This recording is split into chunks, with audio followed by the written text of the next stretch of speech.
Good morning. We'll get this, call this meeting to order, Tuesday, May the 12th, council meeting. We'll get right to the agenda. Additions to the agenda. Councillor Cunningham. The Reeve would be disappointed if I didn't add Council Committee Reports Division 5 update, please. Okay. Any other additions? Everybody's okay with that? Which one? Oh, pardon me. Can we please add under 4.1 the Chief Administrative Officer appointment, please? Yep.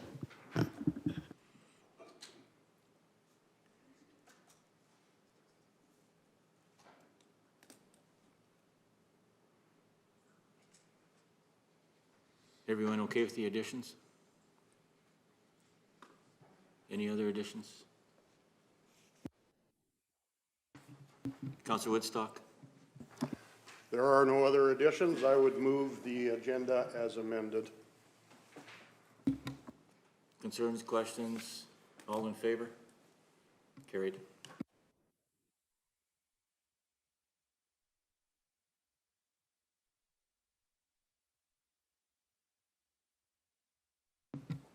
Let's go to number 2, approval of the regular council meeting minutes of April 28th. Any errors or omissions you noticed?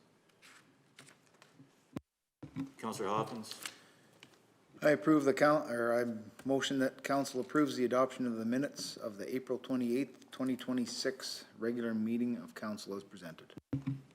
Any concerns, questions? All in favor? Carried. Okay, we'll get right into the meat and potatoes. Let's go to 4.1, contract for CAO. Councillor Cunningham. I will move that Council approve the Chief Administrator Officer Employment Agreement between Teresa Cochran and Kneehill County. Questions or concerns? All in favor? Carried. Councillor Cunningham. I will move right along and move that Council authorize the Reeve to sign the Chief Administrative Officer Employment Agreement on behalf of Kneehill County. Questions or concerns on that? All in favor? Carried.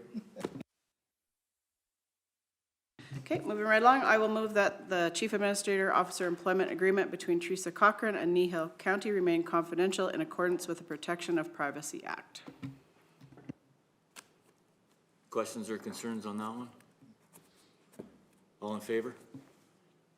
Carried. Councillor Cunningham. Okay. I will move that Council formally appoint Teresa Cochran to carry out the powers, duties, and functions of the Chief Administrative Officer in accordance with Section 205(1) of the Municipal Government Act and Kneehill County CAO Bylaw 1765, effective May 12th, 2026. Questions or concerns on the motion? All in favor? Carried unanimously. Looks like you're the CAO. Yeah, I would ask for a speech, but make it quick. Sure. Okay. Okay, let's get on to 4.2, the infrastructure update. Mike said he's going to be quick too.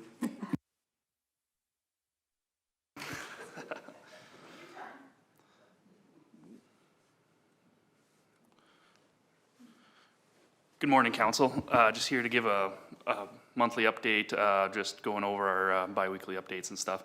So the graders are working through their rotation. Majority of dirt roads have been bladed. Majority of the graders are almost finished their first rotation, or if not, already completed. A few of those divisions have been working 10-hour days when they're in their furthest point to ensure efficient use of our time and equipment when traveling farther distances. So our re-graveling program has started down in Greater Division 1 with approximately, between the 3 divisions down there that we've been graveling, have approximately 40 miles completed as of May 8th. That grader has been following the gravel crew around and blading that once it's been applied there. Excuse me. Dust control, all the applicants have been applied, or sorry, everyone that's applied, there's been 54 customers apply for that. We will begin re-graveling next week and begin applying calcium the week following. Going into some capital projects there, the culverts on 251, the deficiency work is still ongoing. Completion date is at the end of the week on May 15th, so I will be having another inspection out there to ensure those deficiencies are met. We had our summer staff start on the maintenance crew and one seasonal operator as well. Gravel purchase program is ongoing. Creekside has completed the crushing for the Redland stockpile and has begun hauling down there. Linden overlay information session will be May 20th. That is just to give ratepayers and landowners that are adjacent to that some information, give them time to come ask questions of us if they have any concerns or that they can bring forward. So that's pretty much the hot list of this week's, unless council has any other questions. Yeah, a couple questions for you, Mike. The grader following the gravel crew, why are we doing that? So through the chair, past practices, we usually had left it, and by the time the graders got there, the roads were in pretty rough condition, so they just fall behind, do a quick blade, make sure that those belly dumps haven't left any humps in the road, and it's not getting packed down just in the crown there, or just in the center and leaving that hump, so. So you're telling me that the rotation wasn't quick enough, right? Through the chair, that isn't necessarily, the gravel crew's not following the rotation of the grader, so the grader could be based on the other end of their division, and then the gravel crew rolls in and gravels a mile or 4 at the opposite end, so just been a common practice the last couple of years here to help efficiency, make sure those roads are in good shape once the gravel crew's left, so. Okay, I just was touching base on that because that wasn't standard policy to do that. Number 2, and that second question was gravel spec. Is it in line? Is everybody checking it? Through the chair, for our gravel purchase program, yes, the pile is in spec. It has met our 420 spec. We do have quality control on their end, as well as quality assurance on our end, and it is tested and has been in spec. So are they blending? I believe they are, yes. I am a little leery on that, and I'm pretty sure you understand why. They better be right on the nuts. And they are. Administration shares those concerns on the blending aspect, but they were able to meet spec on that, and Okay. Any other questions?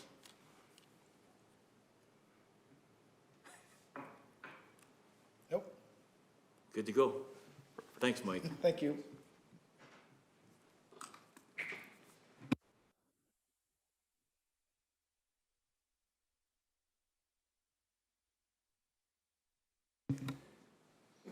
Let's go into planning. 5.1. Morning.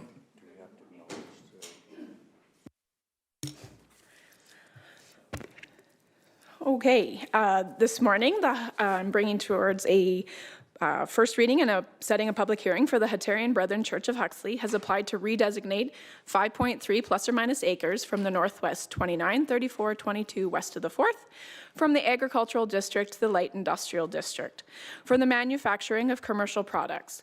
The subject land is located along Range Road 225, which is gravel. Access to this range road is from Township 344, which is a hardtop, also known as the Buffalo Jump Road.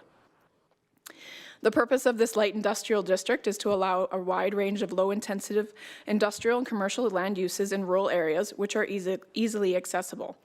Kneehill County's land use bylaw A2 and 8 defines industrial manufacturing processing means development principally associated with manufacturing, assembling, fabrication, processing, and research/testing activities, and includes other accessory uses related to or supportive of the manufacturing, processing, or assembly activities such as offices, storage areas, display areas, and limited sales of goods products produced on site. Notices are required under Section 606 of the Municipal Government Act. This must be done by an advertised method in accordance with Kneehill County's advertising bylaw 1772, which notes that the Three Hills Capital and the Kneehill County website as our official means for notification. As part of our process, we continue to mail notices to adjacent landowners and referral agencies within 1 mile of the site who could be considered potentially affected parties. The internal Kneehill County departments are included in the agency referral. A person who claims to be deemed affected must be allowed to be heard by council. First reading is the mechanism for moving this application into the process. An additional motion is required to set a date for the public hearing. All information and questions regarding the application are to be brought forward at the public hearing so it may be heard by everyone. The public hearing process is legislated. As per MGA, council must hear any person or group or people who claim to be affected by the proposed bylaw. Any landowner who feels that they will be impacted by the proposal, either positively or negatively, will have an opportunity to attend and speak to the matter directly at the public hearing. Affected parties can also submit their comments in writing. These comments will be included in the public hearing package for council's consideration. Participating in the public hearing is the legislated method for landowners to provide comments to council for consideration. Once a public hearing is closed, no additional information should be submitted or considered in the decision-making process. The light industrial district has been included as an attachment in this package to show you the uses that can be introduced on the lands once they are redesignated to the light industrial district. And then today we are just looking for a move the first reading of Bylaw 1933 from the Northwest 293422, and to also schedule the public hearing on June 9th, 2026 at 9 a.m.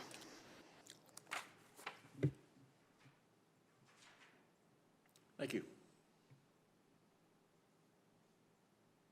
Motion forth.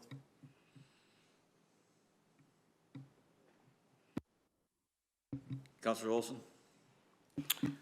Yeah, I move that council move the first reading of proposal bylaw 1933 for the purpose of amending land use bylaw 1808 by redesignating a portion of the northwest 293422 west of 4 from agriculture district to light industrial district. Questions or concerns on the motion? All in favor? Carried unanimously. We'll need a second motion to set the, Councillor Cunningham? I'll move that council schedule the public hearing as per sections 216.4 and 606 of the Municipal Government Act to be held on June 9th, 2026 at 9 a.m. Questions or concerns on that motion? All in favor? Carried unanimously.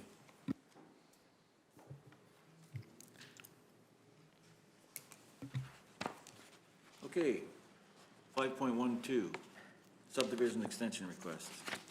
All right. Thank you for the previous motion. And now the file KNE 250107 is a subdivision relating to the Torrington Community Center and the Torrington Tourism Action Society.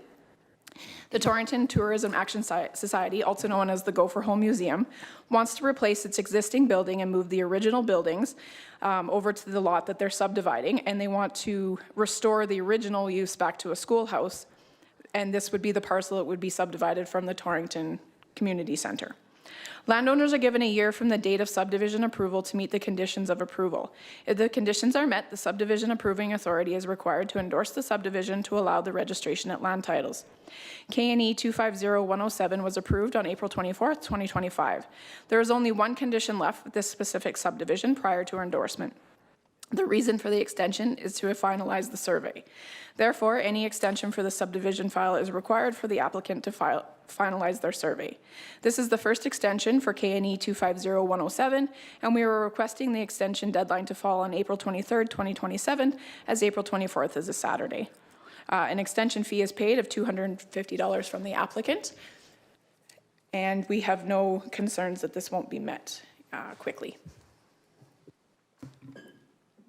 Question? I have a question. Why is it taking so long to get a survey? They're a nonprofit organization, and due to their volunteers, a few things were dropped, but they have hired the surveyor. I actually have the survey ready to go and be endorsed. I just can't do it without the extension. Okay. Questions or concerns? Any others? Counselor Hopkins? I move the council move to grant a one-year extension to KNE 250107 until April 23rd, 2027. Questions or concerns on the motion? All in favor? Carried. Thank you. Okay, we'll get on to 5.13, review of policy 519, naming of county roads. Good morning, Mr. Reeve, members of council. The title to all roads within a municipality is vested in the Crown in right of Alberta. However, the direction, control, and management of all roads within a municipality has been granted to the municipality. Previously, service roads into developed lots were unnamed. This created confusion regarding addressing for both emergency services and deliveries. It made specific properties very difficult to find. Due to this issue, we received a request from one of our ratepayers in 2021 to name their service road. In order to ensure consistency with these requests, the county drafted and approved a new policy outlining the process for these requests. Roads that fall into the township and range grid system will not be considered for renaming. Road names cannot be duplicated within the county. Applications received will be forwarded to internal county departments for comments prior to bringing it to council for approval. Prior to proceeding with road naming, an advertisement is published in the local newspaper and website to notify the public of the proposal. We have named 3 service roads since the adoption of this policy. 2 of these were county originated to correct addressing issues. As per policy, council may alter, modify, change, or cancel names or roads and remove signs whenever it is deemed necessary. A grammatically revised version of the policy has been attached for your review. There were no changes to the overall content or process required in the policies. So you have the original attached as well as the one that's been more grammatically corrected. So is there, is this just being brought up because it's due, or was there a request, or? There was a request from a landowner, and then we were finding, because of how some of the addressing system changed, that it was problematic. So for example, one of the ones that we initiated was along Kirkpatrick. So all of those residences were addressed as highway addressing and not the service road. So it became problematic for emergency as well as deliveries. So we initiated the change to that one. So it's Kirkpatrick Close is one of those. And then there's another one that goes in there. And then the one that was initiated by a resident is the one south of Linden, where there's a service road into country residential. Okay, any questions? Other questions?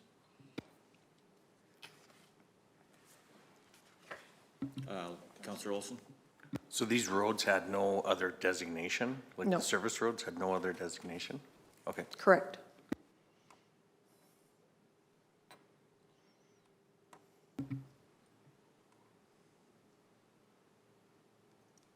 Any other questions? Councillor Penner? With that, then I would move that council to approve the policy as presented. Councillor Cunningham? So just a question for council, like, is everybody confident with the way this policy is, or would you want to defer it to a COW meeting for more information, or is everybody feeling very confident about, just because it's something new to this council? Well, to me, it's new. I wouldn't mind talking about it and seeing what's going on a little more, or getting more information with, or a COW meeting, something like that, if that's okay with everyone. Councillor Olson? Yeah, I guess now that you say that, yeah, just on how the naming is and that kind of stuff, yeah, it'd be good to get maybe a little more information there. Sure. Councillor Penner? I'm completely in agreement with that, so then we'll just, will I rescind the motion, or will we just defeat it? Defeat the motion. Yes. You want to do that? Yes, let's do that. Motion's on the table. All in favor? Opposed? Motion defeated. New motion coming forth. Counselor Penner, did you, okay, sorry. That council, She's coming.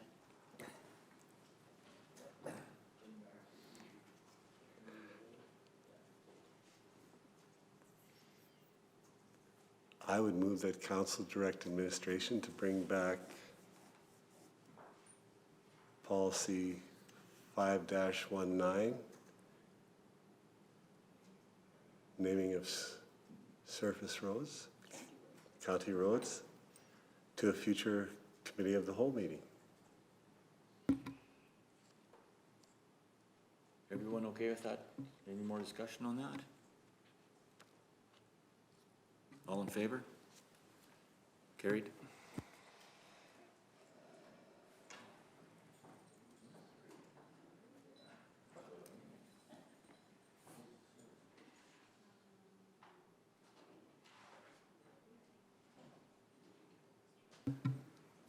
Thanks, Barb. I texted Fallon, but I'm not sure if she's in the building yet, so is the, You do 7.1? Yep. Let's go to 7.1.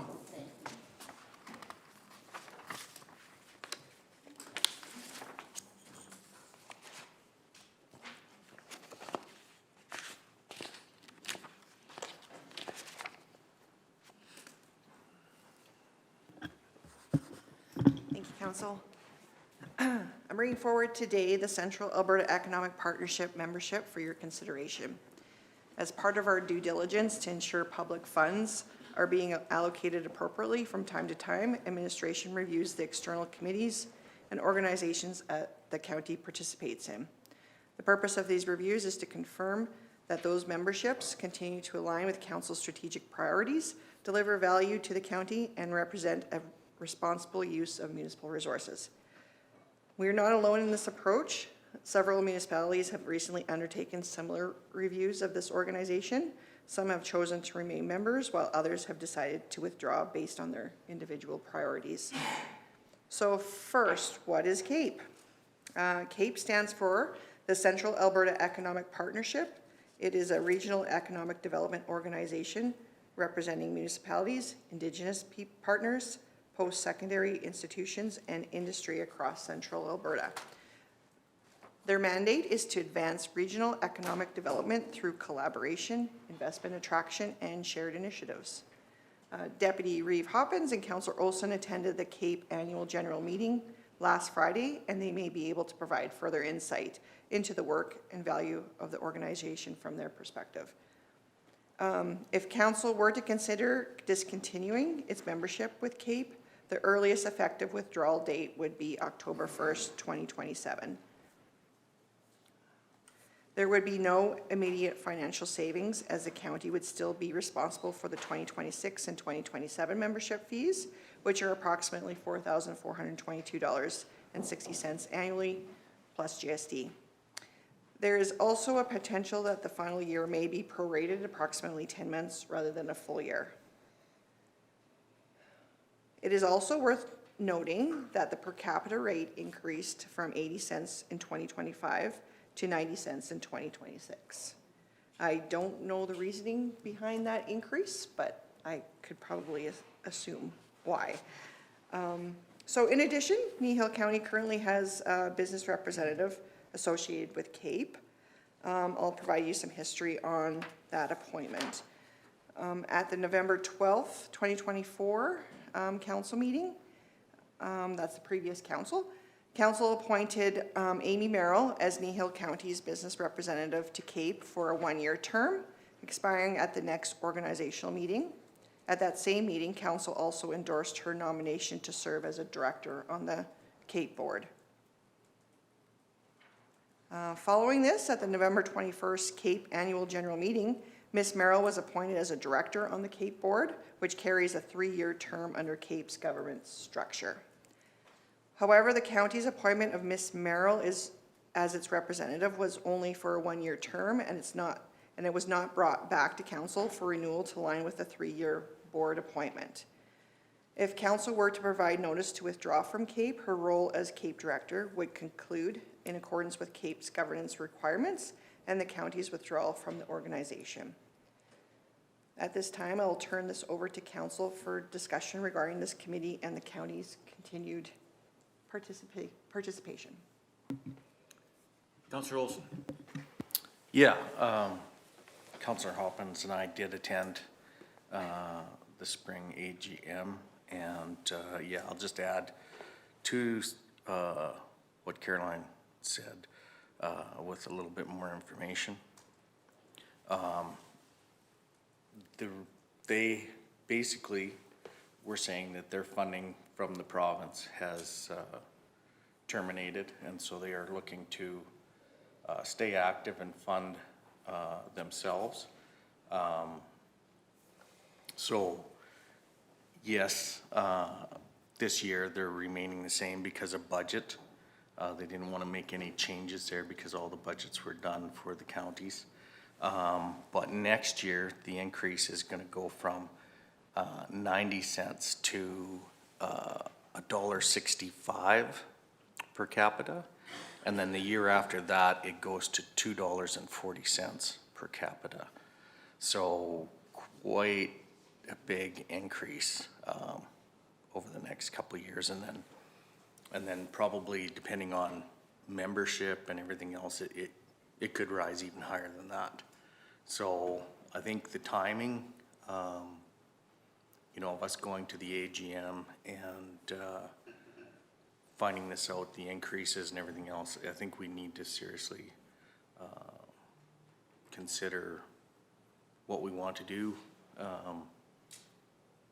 based on evidence that I seen. I mean, they were championing a lot of things, but they weren't actually, the substance of what they could give the counties was pretty low, other than just, you know, being a cheerleader for different projects that come up. I didn't see that they were actually initiating any projects themselves. But that's just a personal opinion I had when I was there, and Councillor Hopkins probably has some input on that as well. But from what I can see, my personal opinion is that we should probably not be a part of this committee anymore, just based on what it's going to cost us in the future and what we have received in the past. Thank you. Councillor Hopkins. One thing I did kind of enjoy was right off the start, there was a presentation on the carbon capture and storage system over at Innisfail, which was kind of neat. There was a panel of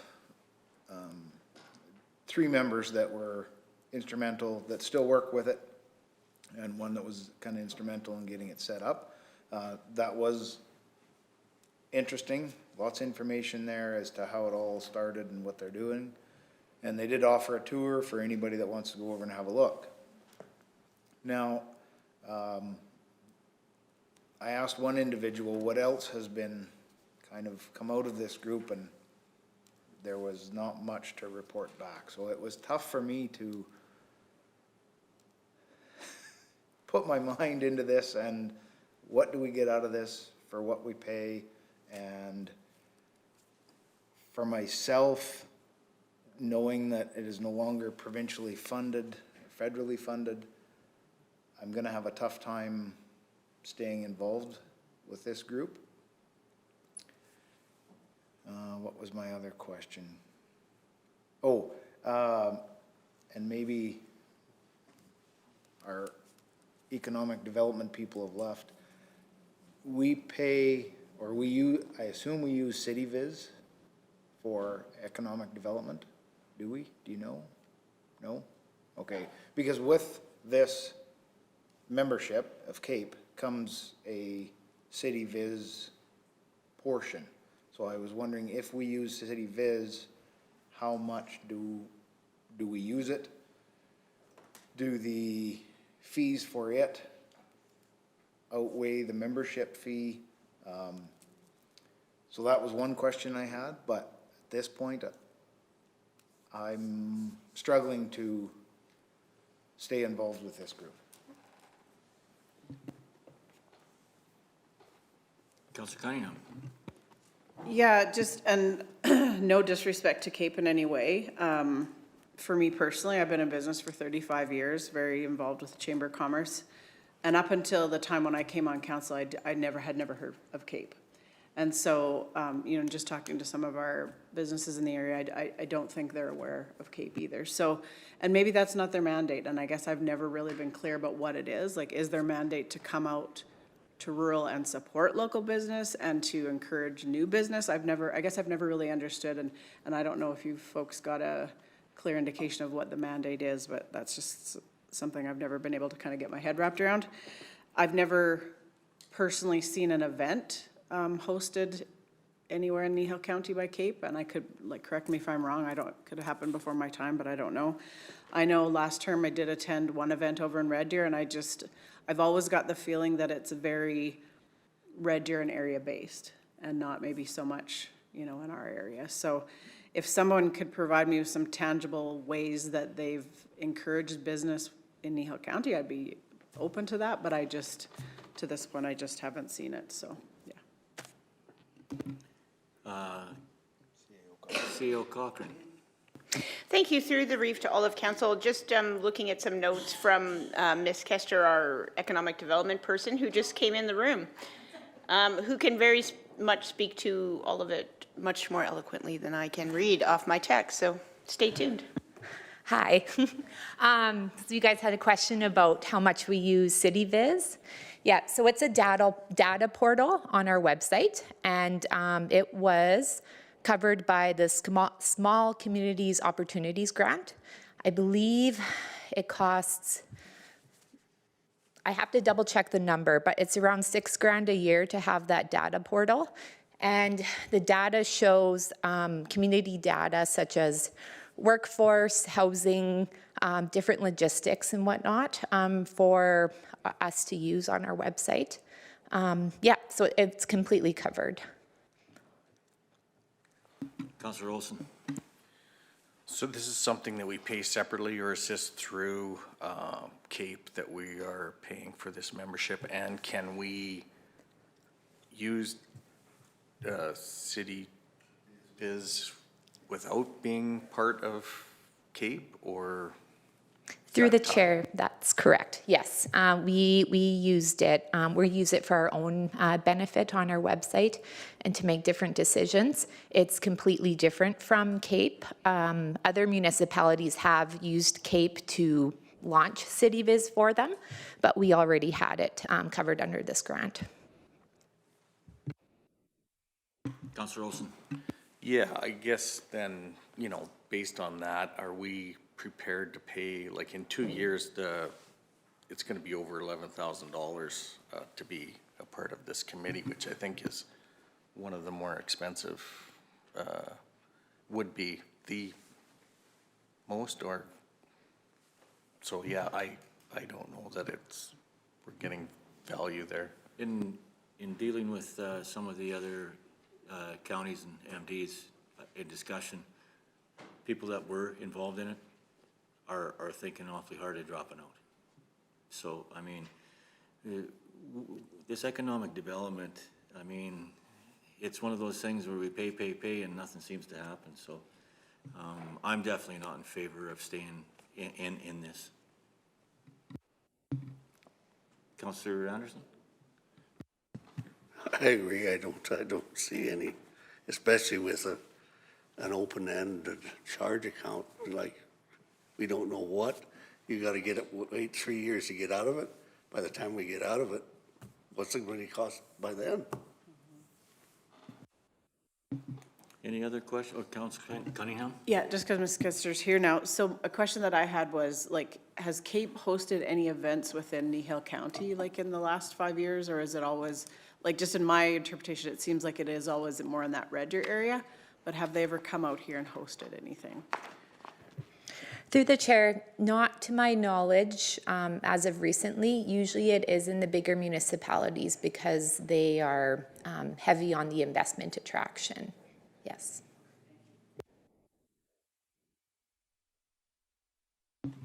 Councillor Hoppins? I guess for just question purposes, should we choose to withdraw,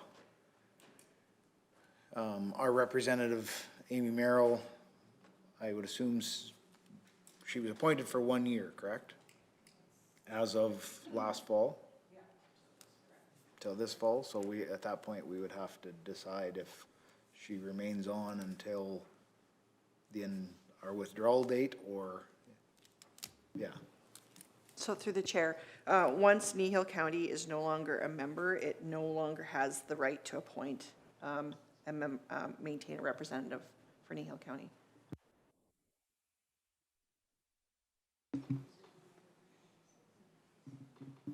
We'd still have to pay for 2026, what year are we in? 2026, and then part of 2027, but we would not have a representative.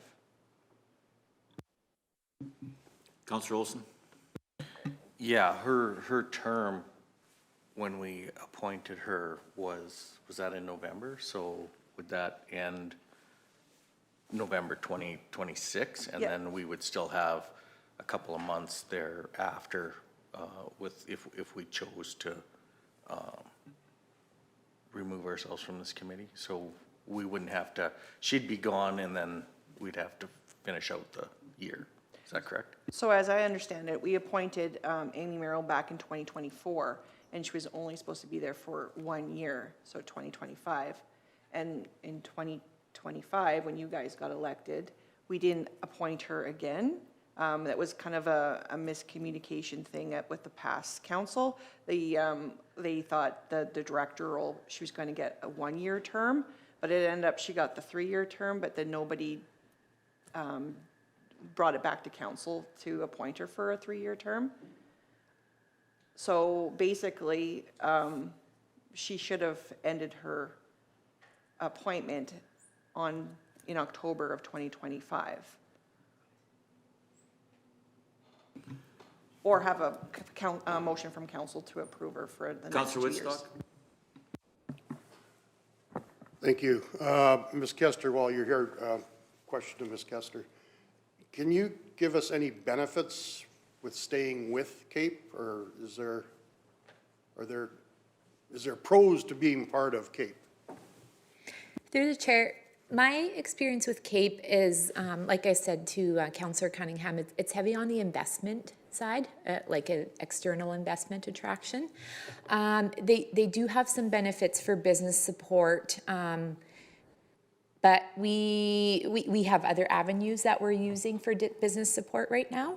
Yeah, to my knowledge, they have put on a few great events for that external investment, but if that's not our priorities at the moment, that's my, thoughts on it. Councillor Cunningham? Do we have any feedback from Ms. Merrill on any meetings that she's attended in the past few months? Or any, like, I don't know, was she? No, we have had no feedback. We did get some, like a annual report from her back in, I think it was December, and it was in the council correspondence, but nothing since then. Councillor Olson? I guess with what I'm hearing, I would then make a motion that council choose to withdraw from CAPE. I guess starting, I don't know what's, I guess I'll ask Caroline before I make this, what would be the best date to start, to send in the letter and start the, oh, okay, excellent, thank you. The council direct administration to provide 1 year written notice to withdraw from Central Alberta Economic Partnership in accordance with CAPE's Articles of Association. Thank you. Any more discussion on this? Motion's on the floor. All in favor?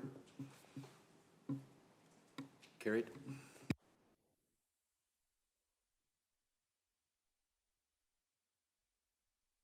Thanks. Okay, we'll get on to 5.2, the Ag Service Board, 5.21, Strychnine update. Morning. Morning, Council.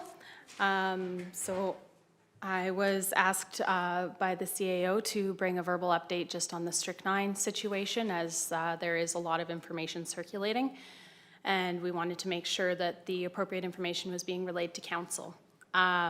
So as you may be aware, on March 30th, the Federal Pesticide Regulatory Directorate authorized the emergency use of strychnine for the control of Richardson's ground squirrel populations. This authorization is temporary until November 1st, 2027. The goal is to provide producers with an additional tool while ensuring strict regulatory oversight and environmental protection. From a supply perspective, so the federal,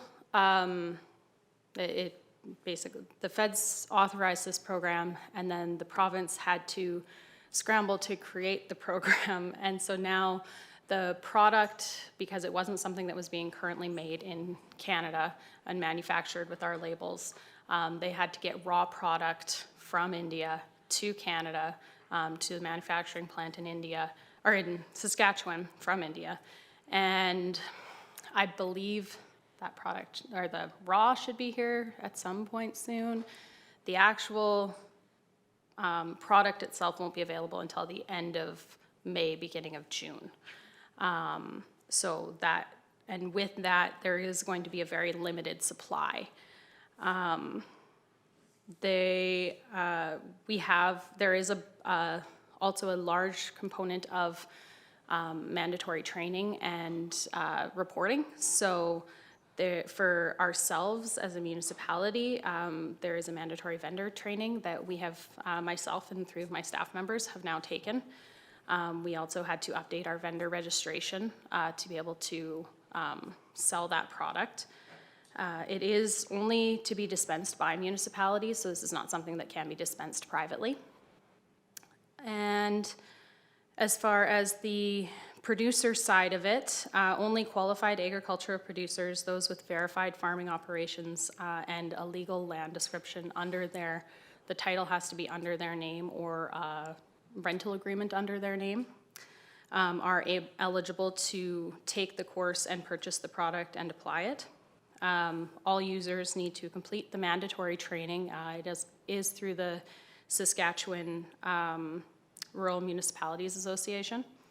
So they have to complete that mandatory training. They have to submit the declaration forms and treatment plans, which I have yet to see those plans from the province, so hopefully those will come through soon.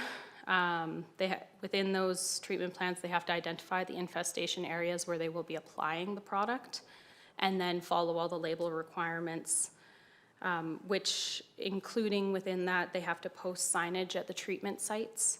They have to monitor the treatment area daily for 7 days, and then weekly for the next 3 weeks. If they do find any above ground carcasses of either Richardson ground squirrels or non-targets, or any product that's been kicked out of the hole, they need to properly dispose of that. And then at the end of it, they need to submit evaluation and monitoring reports after the application. So it does give a very robust input for producers to have access to this product, but it's the messaging from the province is that this is the last chance that we will have to have access to this product. And so if we want to continue this and potentially extend that registration into the future, we will need to be strictly adhering to their requirements. They have also said that they will be doing audits both on the municipalities and on the producers for their application. And any failure to comply with the program will result in removal from the program, as well as penalties, including fines of up to $100,000 for individuals and $500,000 for corporations. So their main focus, and from taking the vendor training, Over half of it was on the species at risk and identifying those species at risk. And so the environmental protection side is very robust within that program, and it will be tightly controlled to reduce those risks to any non-target wildlife and species at risk. At our level, we have over 150 individuals who have signed up to receive updates on this program and potentially get product. What we'll end up seeing in the end, we'll see. People have to complete all the training and be willing to submit all the requirements. So, but with that, there'll be a maximum of 2 cases per individual that they'll be able to take at a time, and we are expected to get 18 in that first shipment. So 18, yeah. And I could use probably 400. So supply is going to be a very limited issue. The overall program, how we're going to manage that, and the budget implications will be something that we'll discuss at ASB tomorrow, and we'll be coming to the May 26th council meeting for approval so that we can get things on the budget. So, are there any questions on the program? I know there's a lot of things circulating, and so that's why we wanted to bring you this just quick verbal update on it. Councillor Hopkins. Thank you for the report. I've had a couple of questions from ratepayers asking, how do I sign up for the training? I want to take the training. Yeah. How can we, so is there a way we can get that out a little quicker for? Yeah, now that it's been posted, we can definitely share that on the website. And it is through that Saskatchewan Association of Rural Municipalities, so SARM website, but yeah, I will make sure that we get the link out to that.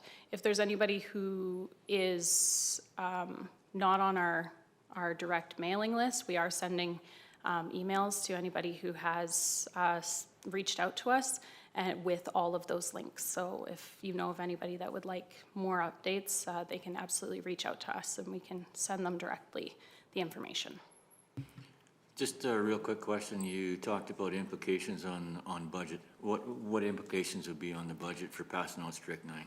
So because we have to purchase the product and then sell the product, we will have to get approval formally through council to do so. They don't make it easy for us, do they? No. Okay. Any other questions? Oh, Councillor Penner. So the training course will be an online course? Yes. Okay. Yes, it will all be online. That win the lottery. Takes about 45 minutes to complete. Councillor Olson. So initially, we're gonna get 18, but then there's no idea what. At this point, we're not sure what the subsequent shipments will be. They have said that there will be more following. The other side of that is within the program, there is application periods. And so the current application period is March 1st to June 15th. And then the next one will be June 15th to the end of August, I believe. So those are the only periods that people are allowed to use this product in. So we will have it for the second period. As the information we've been telling everybody who's been calling us, move ahead with whatever alternative control measures that you have planned for the season, because it's not likely you will have it for the early season application. So the first 18 on the queue will get it, or how is that? How is it That going to will be be a decided? discussion for ASB, Okay. but we will be looking at potentially a lottery system. Because at this point, we have such an extensive list, and the province does want us to prioritize those with the most issue, but I also am not, they haven't given a clear metric for how to define who has the most issue and how to triage that. And so, yeah, that will be part of tomorrow's discussion and hopefully what we'll be bringing for a recommendation to council next council meeting on the 26th. Okay, everybody Any more questions? Well, as the table turns, we'll hear about it. Yes, Thank you. of course.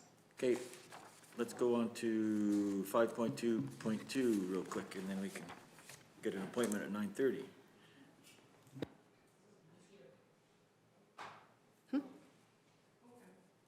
I was just going to say, this is a quick agenda item. The next one, the 5.2.2. Okay, thank you again. So I bring before you the 2026 ASB Inspector Appointments. So this is an annual appointment that we make for our seasonal and any new staff coming on. This is required under the Weed Control Act, the Agricultural Pests Acts, and the Soil Conservation Act. So within those three acts, we designate municipal inspectors and officers in order to carry out the duties and requirements of those acts. The reason that we have the full team listed is because at any point in time, we may pull different team members into different projects. And so by designating them all as officers and inspectors, then we are able to supplement when other projects are going on. At this time, we have the full-time Ag Services Supervisor, Kelsey Ratzlaff, the seasonal spray truck operators, Alan Drodos and Matthew Schaefer, and then the seasonal Ag Services technicians, Brooklyn Falconer, Emily Bigelow, and Ben Kvecki. So designating all, it provides, like I said, it provides us with that flexibility for our inspections, our enforcement actions, and our surveys. While they wear these tasks, they do wear safety vests that are marked as ASB Inspector, as well as we put magnets on their trucks that label them as such. And throughout the season, we do share the details of their activities and programs through the council reports. This is something that has been budgeted and approved through the 2025 budget. And so as such, our recommended motion is that council appoints for the term of their employment with Kneehill County, Kelsey Ratzlaff, Alan Drodos, Matthew Schaefer, Brooklyn Falconer, Emily Bigelow, and Ben Kvecki as weed and pest inspectors and soil conservation officers for Kneehill County under the Alberta Weed Control, Agricultural Pest, and Soil Conservation Acts. Are there any questions? Yeah, I'm not sure we need all these people. That being said,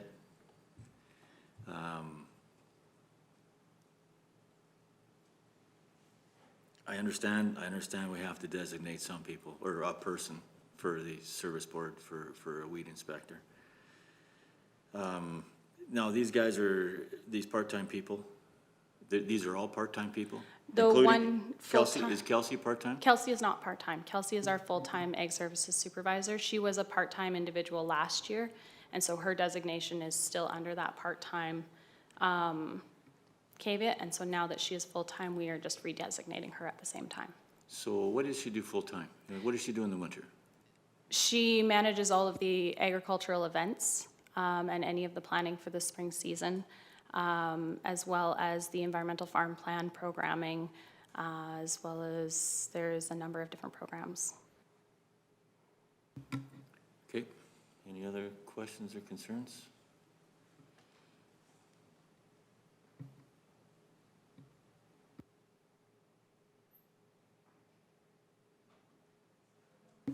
Councillor Woodstock? Oh, No, go ahead.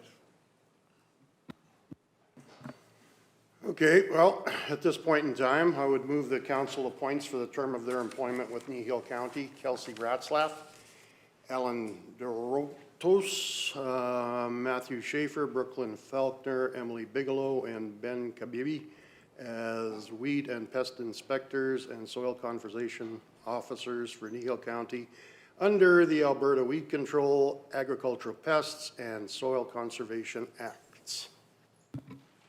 questions or concerns? All in favor? Opposed? Motion carried. Thank you. Thank you, Council. We'll take a break here. prior to our meeting, if that's okay with everyone? Okay.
Okay, we'll get back into session here at 9:31. We'll go on to appointments, 3.1, the delegation, Ghost Pine Athletic Association. Welcome. Before we get going, we'll do some introductions, starting with my right. Morning, Lori. Jerry Whitstock, Division 3, Acme, Linden area. Merle Anderson, Division Carbon area, Division 1. Good morning. I think we've met once or twice. Laura Michelle Cunningham, Division 5. Lonnie McCook, Division 7. Good morning, Richard Hoppins, Division 6. Morning, Lowell Olson, Division 4. Morning, Laurie. Darcy Penner, Division 2. Good morning, Teresa Cochran, Chief Administrative Officer. And Carolyn Vanderkool, Legislative Services Manager. So you have the floor, so take a deep breath and be comfortable and Okay. Good morning. So yes, as was mentioned, my name is Lori Webb, and I live about 10 minutes east of Three Hills in the community of Ghost Pine. I was born and raised there, and I'm still proud to call the community home and raise my own family there now. I would like to acknowledge that we had hoped to have some community members here in support today. However, with the rain in the forecast for tomorrow night, they have elected to understandably stay in the field. So thank you for having me today. On behalf of the Ghost Pine Athletic Association, we are applying to Council for a grant through the county's Community Grant Program, which would assist us with some upkeep and repairs needed at our ball diamonds. Included in this would be much needed replacement of all boards on our picnic tables, putting tin on the roof of our outhouse as the shingles have blown off, grounds maintenance for weed control. I know that you are all familiar with the kochia in our area, as well as to construct and install a powder-coated metal sign at the grounds containing our Ghost Pine name and logo to mark our history, our present, and our future. Our sports grounds are located 7 miles east of Three Hills on Highway 583, where we hold our annual Ghost Pine Picnic, held on a Sunday afternoon in June at the Ghost Pine Ball Diamonds, along with occasional other events throughout the year. We are looking at a total cost of approximately $8,260 to complete these projects, with the Ghost Pine Athletic Association coordinators contributing $4,160 worth of materials and labor, and we are applying for a grant of $4,100 from the county to assist us with the remainder. I do have pictures of the current state of our picnic tables, the outhouse weeds, as well as a sketch of the proposed sign to be made. If you would like to see them, I can pass my phone around after the presentation, so just let me know if you'd like to see those items. As some of you are new council members and may not be familiar with the Ghost Pine area, I'd like to give you a short history of the Ghost Pine Athletic Association, which is now 90 years old. The Ghost Pine Athletic Society was established in 1936 and changed names to the Ghost Pine Athletic Association in 1944. For your curiosity, membership at that time was set at 50 cents per year for anyone 14 years and older. The Ball Diamonds, as they are known as locally, used to thrive as a huge sports hub with ball teams of all ages hosting teams from all over Alberta, as well as traveling for ball games, and had times of returning home as provincial champions. It also had a skating rink, as well as a curling rink at one point, and from the association fundraising, as well as continued support from the community, it has evolved over the years into 2 ball diamonds, a playground, a building, and hosting an annual community picnic where everyone is welcome to come for some burgers, hot dogs, pie, kids' games, a kids' train ride, a pickup game of ball, and much visiting and reconnecting with neighbors. On a sunny Sunday afternoon, we typically have 150 to 200 people attend our picnic, and it has truly become a day that we all look forward to, including for the next generation of Ghost Piners, and so we plan on it continuing for years to come. To quote a portion of Greg Frolick's submission made on behalf of the Ghost Pine Athletic Association in the spirit of Ghost Pine History Book, quote, Quote, "Through countless hours of volunteer labor and help, the Ghost Pine Athletic Association has provided invaluable services to the residents of Ghost Pine, both young and old. Through the efforts of many, the Ghost Pine Athletic Association has helped to enrich the heritage of the Ghost Pine area and make it a great place to live." End quote.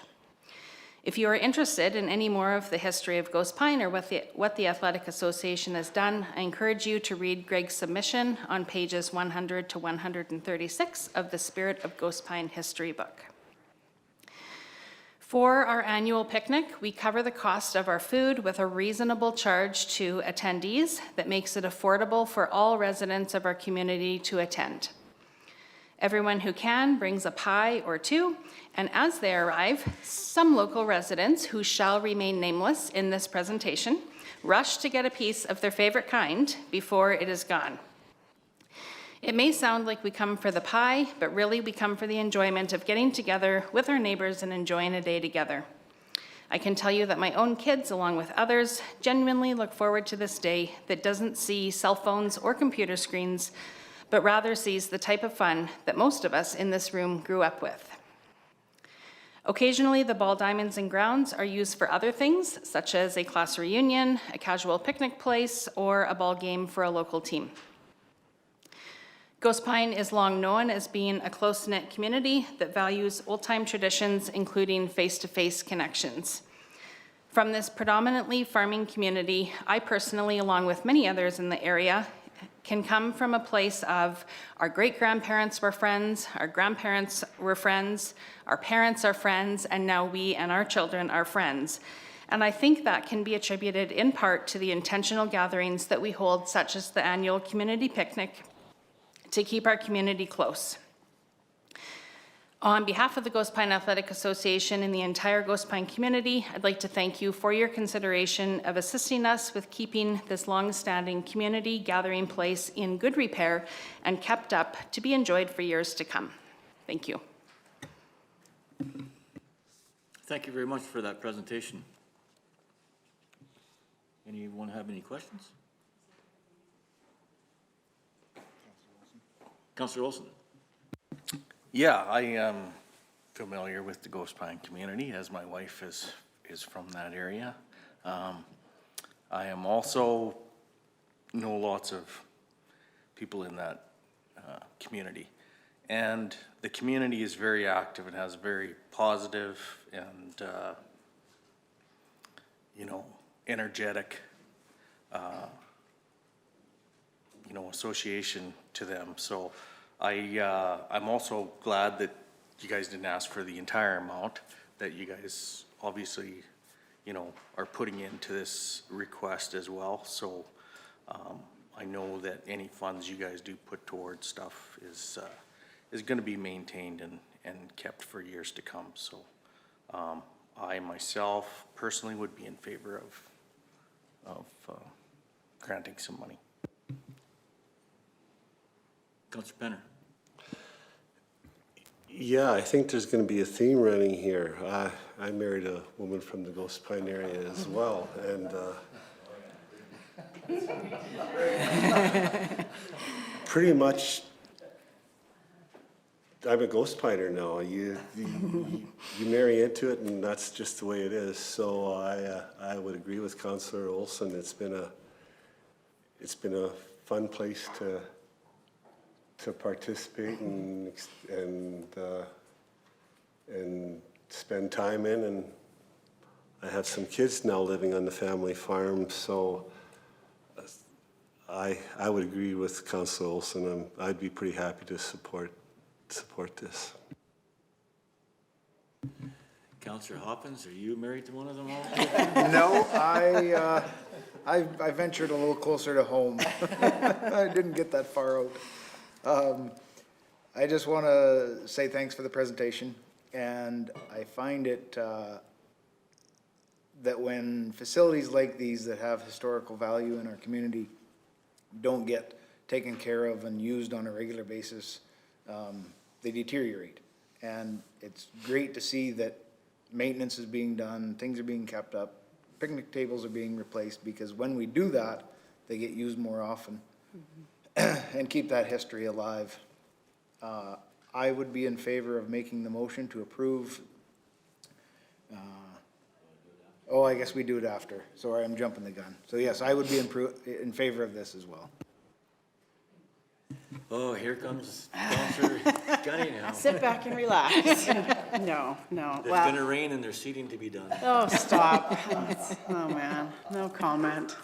So just for trivia's sake, I am married to someone whose family did homestead east of Three Hills in the Ghost Pine area, and we farmed there for 10 years, so there's a connection there as well. So, yeah, I've been encouraging folks, like Lori and their group, to apply for these grants. This is exactly what we're all about here at Kneehill County, in my opinion.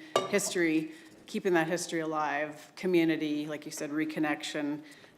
I remember going out there and playing ball at Ghost Pine Sports Day, and it was something that I'll always remember, right? So you folks have been instrumental in carrying on that history. You guys took it upon yourself with the Ghost Pine store, and had a really neat, if you ever want to go back and look at the pictures of what they did there, that was awesome too. So yeah, again, just I love the history. We want to keep our rural communities alive, and yeah, I just love what you folks are doing. I would also just like you to ask your dad, you said 90 years Ghost Pine, was your dad involved when it was inducted? Ask him that for me, so yeah.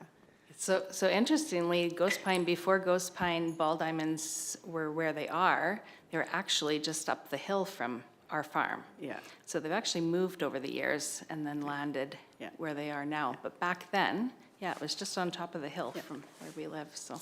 I just think your dad would appreciate me asking if he was there 90 years ago, but. Well, he's getting close. Don't get him going. Counselor Hoppins. One other thing I was going to ask, if you happen to know of anybody selling any of the history books, I need a set. Oh, interesting, okay. Usually when I get a new history book, doesn't matter where it's from, locally or provincial wide, my wife doesn't see me for 3 or 4 days because I'm in depth reading, so. I'll keep that in mind, thanks. Thank you. Okay, any other questions, concerns? We'll be addressing this later on in the agenda. Thank you very much for your presentation. Okay. It was good. Thanks for having me.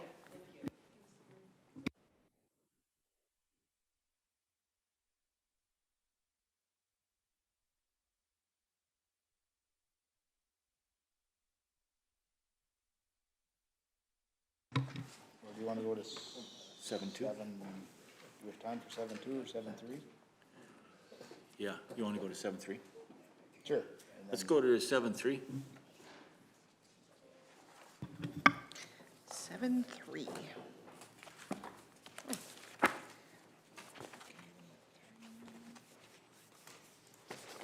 Pick the right page. All right. So hello, council again. I am bringing forward today a grant application from the Kneehill District 4-H group, which includes the Three Hills, Ghost Pine, Huxley, and I think it was Swalwell, not too sure if there's still, no, okay. For your information, the Kneehill District 4-H group is a collaborative group made up of representatives from local 4-H clubs across Kneehill County and surrounding areas. Together they organize the annual 4-H show and sale, which takes place on the first Tuesday in June each year. Historically, this event was held at the Troche Arena. However, due to challenges with the facility rental a few years ago, the group relocated the event to the Cow Palace in Olds. At this time, it is unclear whether that event will return to Kneehill County or remain in Olds moving forward. So turning to the application, the group has requested that the county contribute $1,200 towards the cost of printing the sale program. This is something the county has supported for many years. Initially, when I received the application, I did not identify any concerns. However, while preparing for this presentation, I revisited the grant program policy that we just approved a month ago.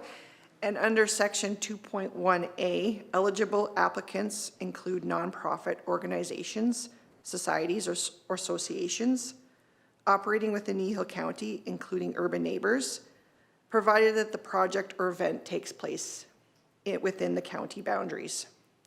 In this case, the event is being held in Olds, which falls outside of Kneehill County. So there are a few options for council's consideration today. Council could choose to approve the application despite it not meeting this specific criteria, which I wouldn't recommend, as it would create precedent for future applications that don't meet criteria. Or council could amend the policy to remove that requirement, though I would note that doing so would broaden eligibility and lead to additional requests that may not directly benefit the county. Or council could amend the policy to include targeted exception, for example, allowing 4-H groups located within Kneehill County to be eligible regardless of event location. I do have a draft. Oh, one page. Oh my gosh. I don't know why this is so small. Review.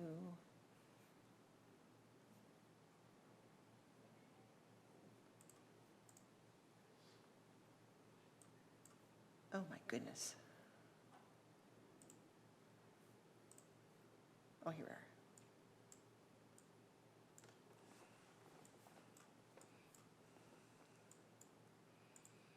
Right. So just under eligible applicants, under that 1.1A or 2.1A, just have notwithstanding the above, recognized 4-H clubs located within Kneehill County are eligible even if the event occurs outside of county boundaries. So under financial, the county has allocated $70,000 in 2026 budget for grants.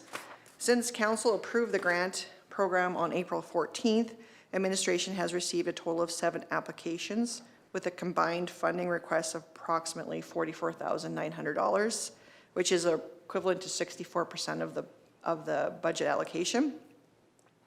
I actually have a pie graph that kind of shows. You'll be seeing these organizations come forward as delegations over the next couple of council meetings.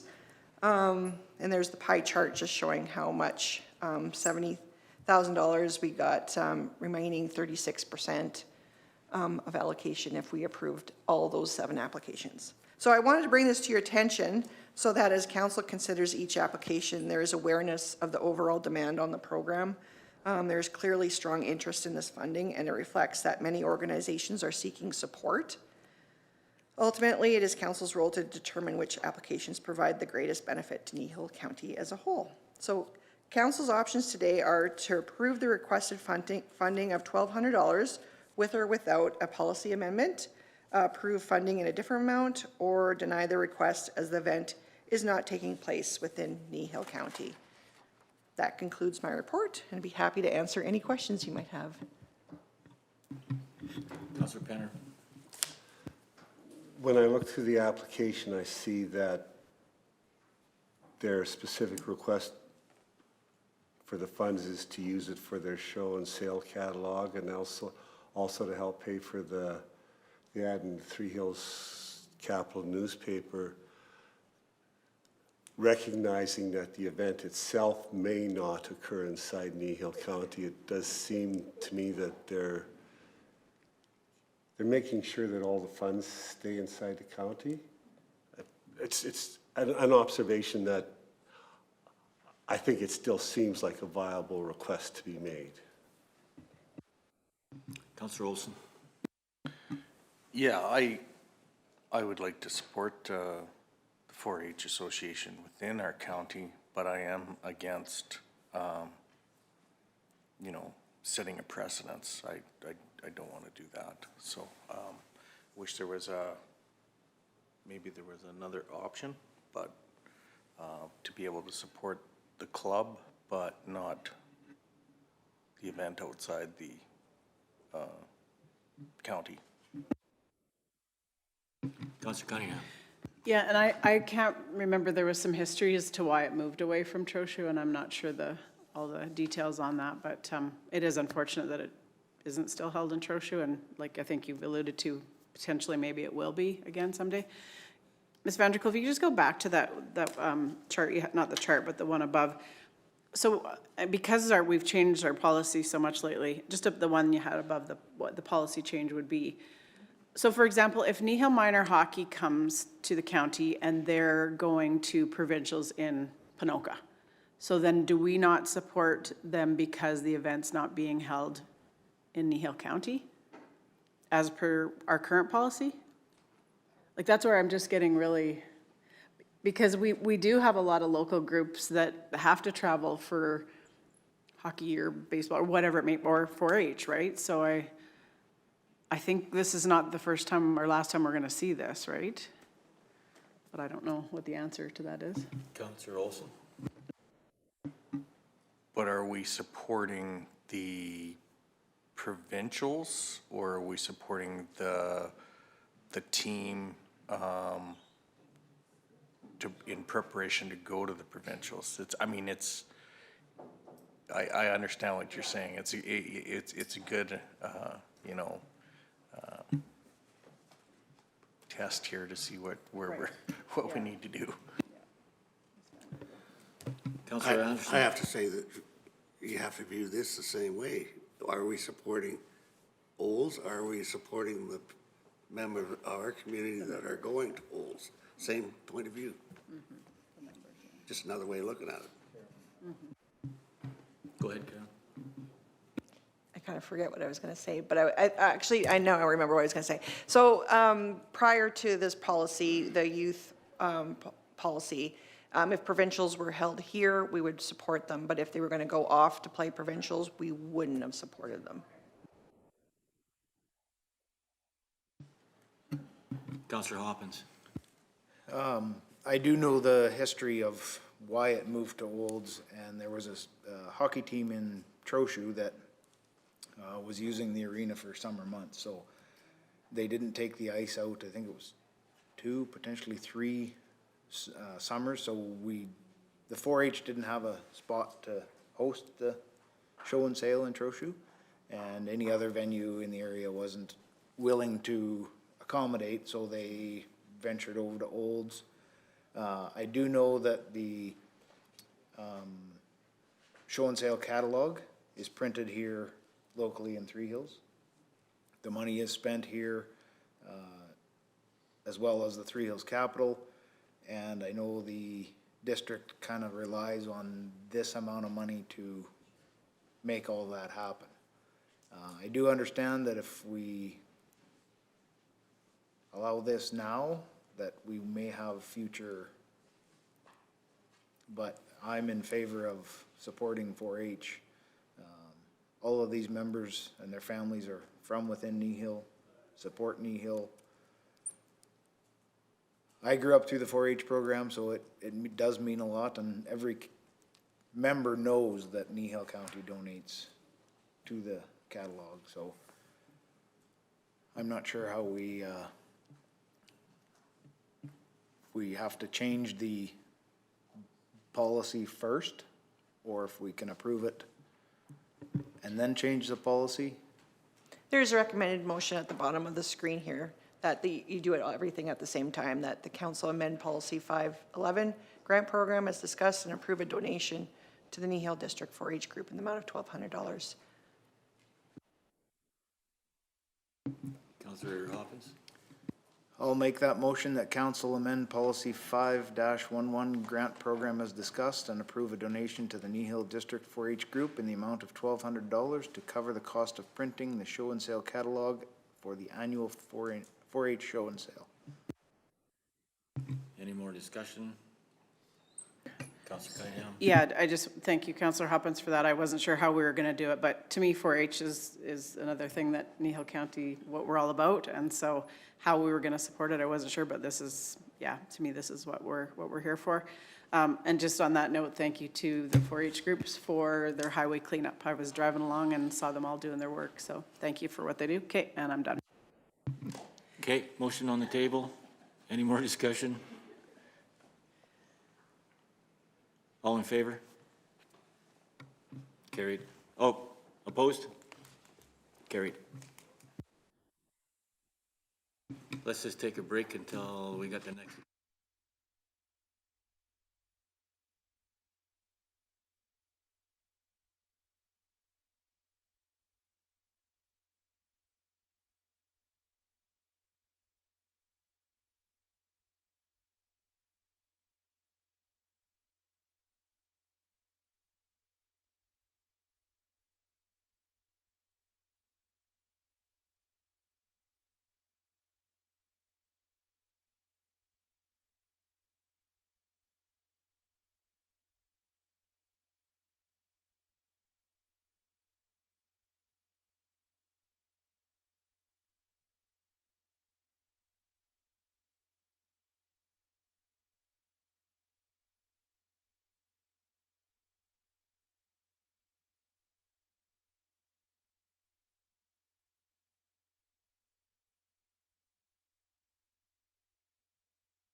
we'll start this public hearing. I shall call for a motion that the public hearing for bylaw number 1927, 1928, and 1929 be opened at 10:01.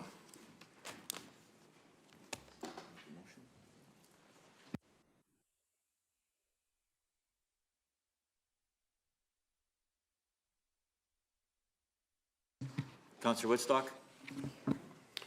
Okay, at this point in time, I would like to move out of council and move into public hearing for bylaw 1927, bylaw 1928, and bylaw 1929.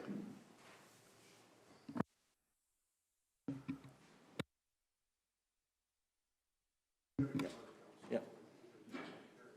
Motion? That's the motion? Yep. All in favor? Carried?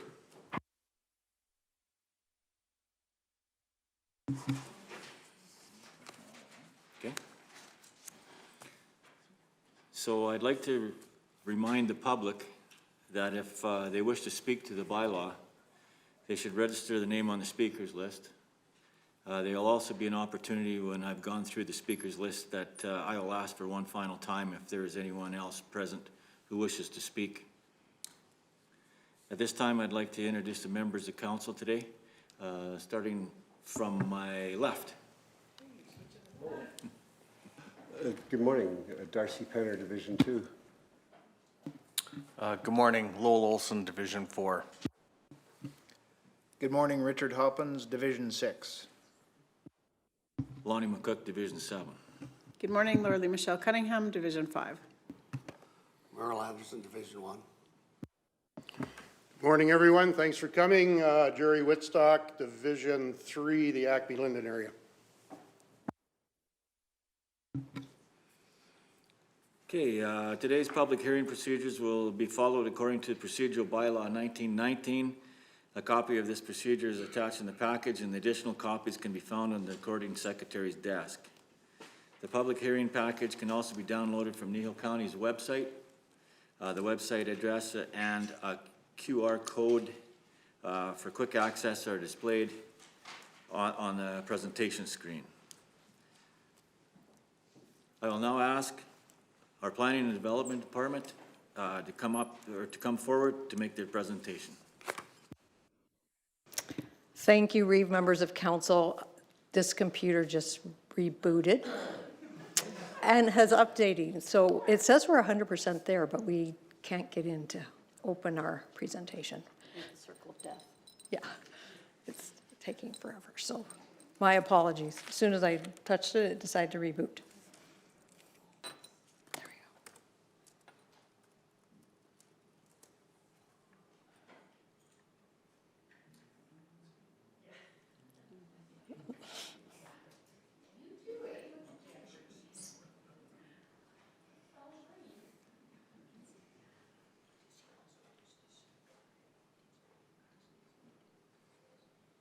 Wow, that's wild.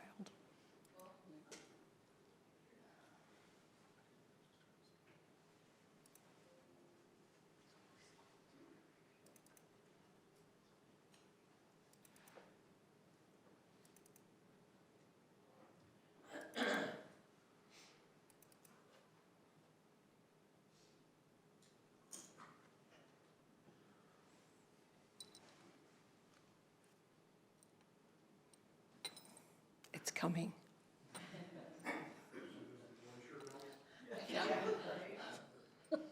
Sorry, obviously didn't want to do it this morning. It decided now would be more appropriate.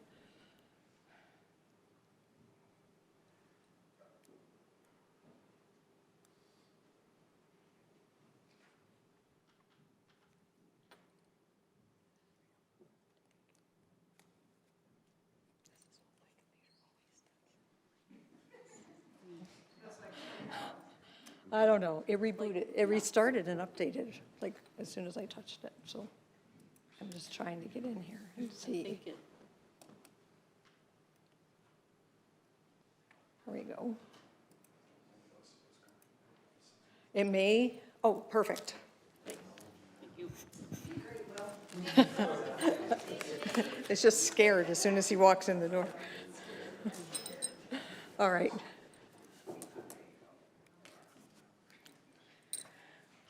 Okay, we're here today to present a public hearing. So we've received an application to amend an area structure plan. It is an existing area structure plan, which I'm sure you guys have heard of, Saddle Up Estates. And also in keeping with that, we're looking at part of that area structure plan would be 2 parcels rezoned to direct control districts. So again, this is what's in the application today. So we will walk you through some of what that looks like and go from there. So the area known as Saddle Up Estates encompasses the entire southwest quarter of 53326 west of the 4th. That will remain the same. This area structure plan would encompass that entire land. Saddle Up Estates was adopted in 2009. And then later in 2009, there was redesignations done to the Country Residential and Recreation District, which you will see later on in the slideshow. And then further on in 2009, there was an approval for 16-lot subdivision as per the original adoption of the area structure plan. And then in 2014, there was an approved subdivision approval to take that south parcel that had the arena on it out of the rest of the remnant. So that was done in 2014. So a lot of that is historical and done under another time. Just for information, an area structure plan does put a unique set of rules over those lands. It is a statutory plan, and it was done with the purpose of the fact that it was a mixed use for a very unique style of development. So again, the applicants are looking to address some of the historical issues that were there and also to provide a new look and a vision. And part of that is to create a homeowners association where in the original area structure plan that was contemplated, but it was never done. The municipality is not an interest in that homeowners association. That's something that would be done by the residents there, and we would not enforce it from a municipal perspective. Again, as we said, an area structure plan is a statutory plan adopted by bylaw, but then that is the framework that we use when we're doing any permits in these lands. We are bound by that area structure plan. It falls just under our municipal development plan in the hierarchy of plans, and it does supersede our land use bylaw. So again, it is something different. In this case, we are looking at, I'm just going to highlight 2 direct control districts. So again, DC 9 would be this area here. So when we talk about that, we're only talking about these lands. DC 10 is what you see highlighted in yellow. And so this would allow, again, with the direct control districts, it does allow us to, we use them for a couple of reasons. One is you want to limit the uses that are allowed on those lands. Because of that country residential subdivision that we have in there, not everything would align well beside that. And so it does help us to limit the uses, or it's also used when we have something very unique and different that we would use a direct control district. So it does, in our case, we're using it to limit the uses that would currently be allowed in those lands. This area is currently zoned as recreation. And then again, the creation of this new district of District 10, which is what you see highlighted in yellow, would basically just allow use for the recreational equine use for the trails. And in all of your packages, we've included both the original area structure plan as well as the proposed draft so that you can kind of see them side to side. Notifications were done as required. So again, under our advertising bylaw, the Three Hills Capital and our website are the official notifications for public hearings, but we do still notify landowners and agencies within a mile. And so they have that opportunity, or they just get something specific to them that it's a heads up this is coming. For the location itself, we're 2 miles west of the hamlet of Torrington, 2 miles east of Mountain View County municipal border. It is land that lands adjacent to Highway 27, and generally the area is very rural in nature and most of it is farmed. So Saddle Up Estates Area Structure Plan was adopted as an equestrian-based country residential development. So again, included in this development was an outdoor riding arena built primarily for use by the residents as well as designated trails. Each parcel was allowed to have is allowed to have a maximum of 2 horses. And then interest in the arena and trails were to be protected by a membership and easements caveated to the title. The courts have upheld these interests. However, they did remove the easements. So, and we can give a little bit more history on that if you're interested. But Saddle Up Estates Area Structure Plan originally proposed a membership that would be granted to the residents of the development, and they would legally be tied to each landowner's title.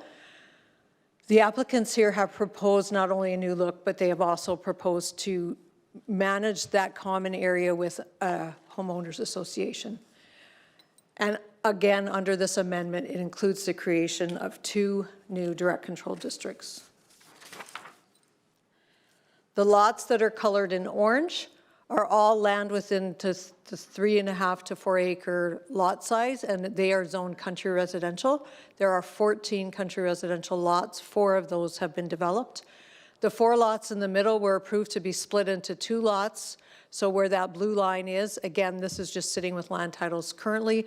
And the reason that was done was to allow those lots to also house horses.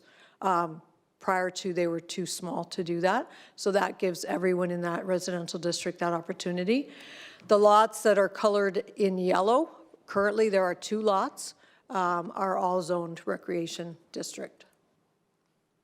And these are the current uses that you would see for both the country residential district as well as that recreation district.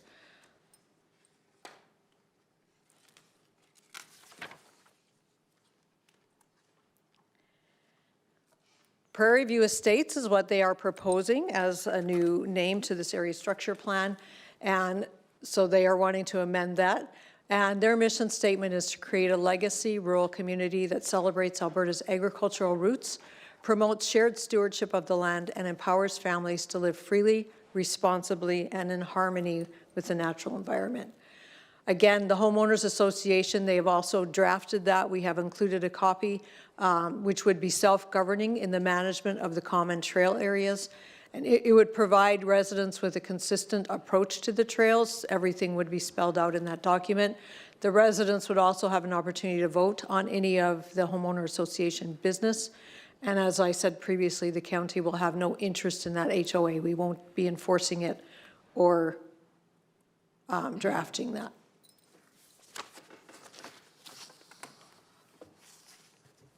So further to this public hearing is the Bylaw 1928 and 1929.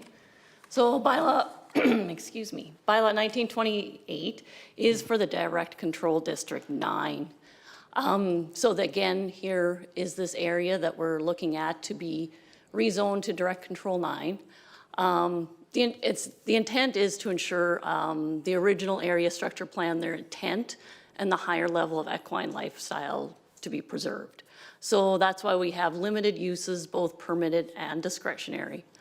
It'll allow for the control of the development or expansion of uses adjacent to the country residential lots within the Prairie View Equestrian Estates Area Structure Plan.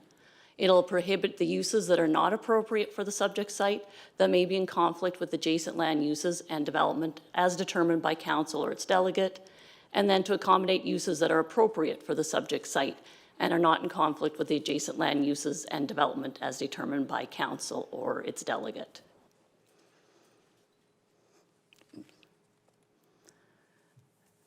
So further, due to the size, I mean, it is about 48.66 acres in size. Once it's surveyed, that exact number would be known. At this point in time, that's our approximate. We are allowing 10 horses to accommodate a larger horse-loving family and or a small training facility. Livestock other than horses are considered discretionary due to the nature of the area structure plan and its mission. Discretionary uses would have council control and they are the approving authority. The Municipal Planning Commission only makes the recommendations. So, and then any further it will need subdivision approval should you choose to rezone these to direct control 9 and 10. So bylaw 1929 is for the direct control District 10. So, oh, where's my pointer? So then that's all this area in yellow. And again, we're trying to ensure the intent of the original area structure plan and the higher equine lifestyle to be preserved. So it's about 19.44 acres in size, and it will be strictly for equine use and trail riding to accommodate and allow for the access and use of the area on a portion of the east side of the southwest of 53326. This includes a 30-foot trail adjacent to country residential lots within Prairie View Equestrian Estates area structure plan.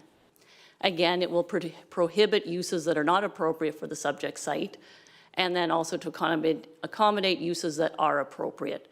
And so we have very limited uses, so all we're going to be allowing as a permitted use is trail riding, and should an application come through for an outdoor riding arena for those that live within Saddle Up Estates, that would be a discretionary use and would come forward to you for approval. So here is our direct control 10 as is being proposed. On the left is the original trail system that was proposed for Saddle Up Estates. So it is a little different. And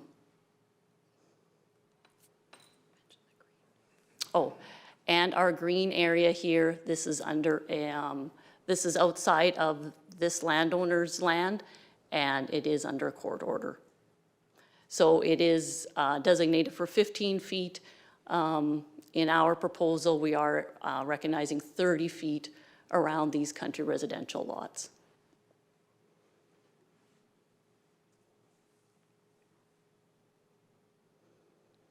So our planning considerations when we take an application under a municipal development plan, under growth management, the goals, we've identified 1 and 2 to identify growth centers and strategic locations in the county, and 2, to allow for a variety of development opportunities for residents and landowners.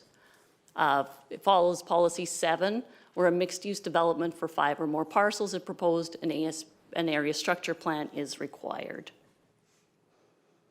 And as per our land use bylaw, our current country residential district still applies for all the lots that are currently in orange here, and these are their uses.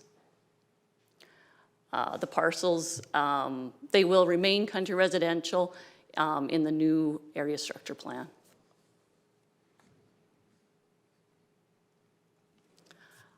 In the recreation district, which was what was previously on other slides where it was all shown yellow. So our direct control 9 and 10 no longer would be zoned recreation. The 30.69 acre parcel in the southwest corner will remain zoned recreation.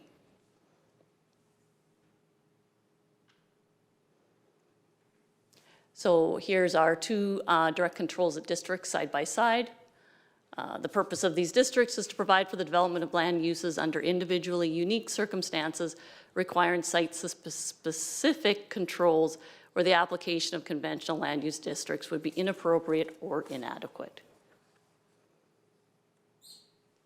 In approving a bylaw, council shall specify those uses that may be allowed, and then also council will establish the development standards that apply, which we have included as well.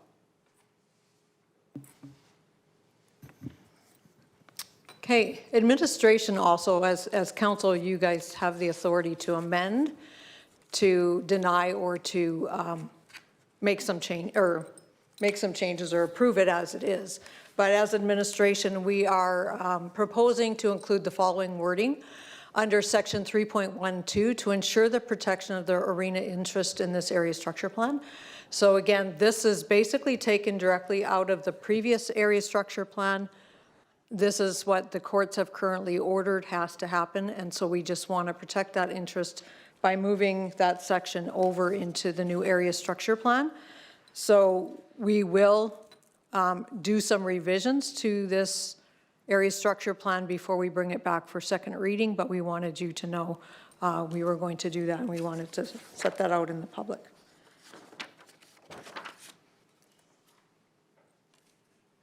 We will also be presenting an amendment regarding the larger 48-acre parcel. We want to make sure that this isn't just pasture only, that it is actually somebody develops there and then manages. And so we want to just include that there needs to be some development done there. Again, that's up to council whether you choose to accept that amendment, whether you choose to adopt this area structure plan or not, but you will see those as track changes prior to coming for second reading, and then you guys can discuss any other changes that you want. I'm going to go. Here are our site photos. So I think we just included photos that we have just taken. So they were only done like 3 weeks ago. So this is this current dugout right here, which is reflected in the right here in the little site plan to the right. And here we're looking kind of southeast, still in the direct control District 10 area.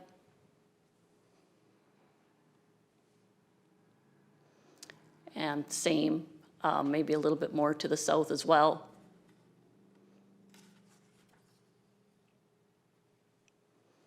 Same area.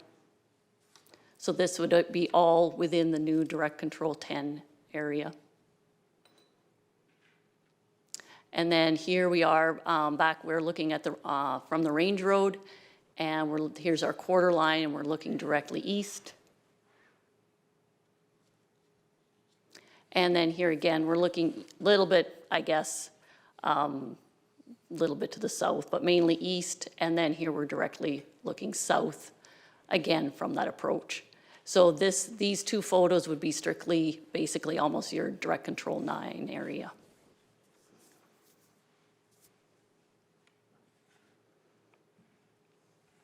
And then here we are looking back. So we're kind of in the, you can see where the arrow is. The end of the arrow is about where we're standing, and we're looking kind of northwest, mainly west. Again, still, this photo would be all within the direct control 9 area.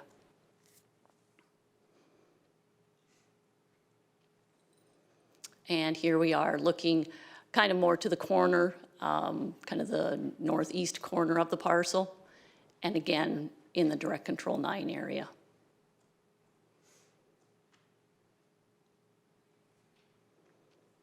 So we did receive written submissions. We received a letter from the owner of lot 17, and then we received letters from lots 1, 3, and 4, those owners. Lot 17, in his letter, kind of indicated he would like to be included in the direct control 9 district. And then the lot 1, 3, and 4 were mainly in opposition of bylaw 1927, 1928, and 1929. We did receive a letter from a non-adjacent landowner, had concerns with all 3 bylaws as presented. We did refer out to our referral agencies. ATCO Gas did their standard response, and Crossroads Gas has titles, is caveated to all the titles, so I don't know why they send their letter. ATCO Pipelines had none in the area. TELUS Communications had no concerns. Safe and Healthy Environments, which is Alberta Health Services, had concerns at time of development regarding natural drainage and implications of stormwater management plan from the original area structure plan. And then Alberta Transportation Economic Corridors had no objections. However, they definitely had comments and observations. And those letters have been included as well in your packages. If successful in receiving third reading for bylaw 27 and rezoning to direct control 9 and direct control 10, a subdivision application will follow. Subdivision applications in a direct control district are referred to council for review and recommendation as part of the subdivision authority's decision-making process. However, the Municipal Planning Commission is still the approving authority. Consideration for second and third readings of Bylaw 27, Bylaw 1928, and Bylaw 1929 will be at a later council meeting agenda. I think that was,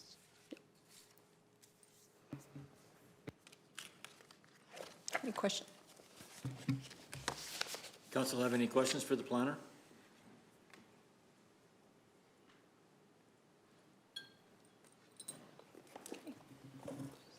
If no questions, I'll ask the applicant to come forward for his presentation, to make their presentation.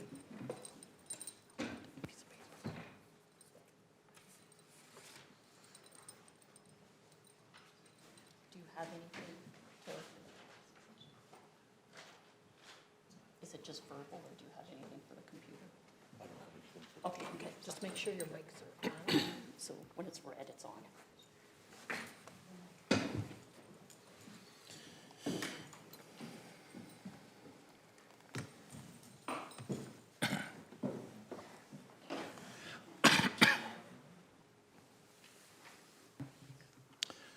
Good morning, Council.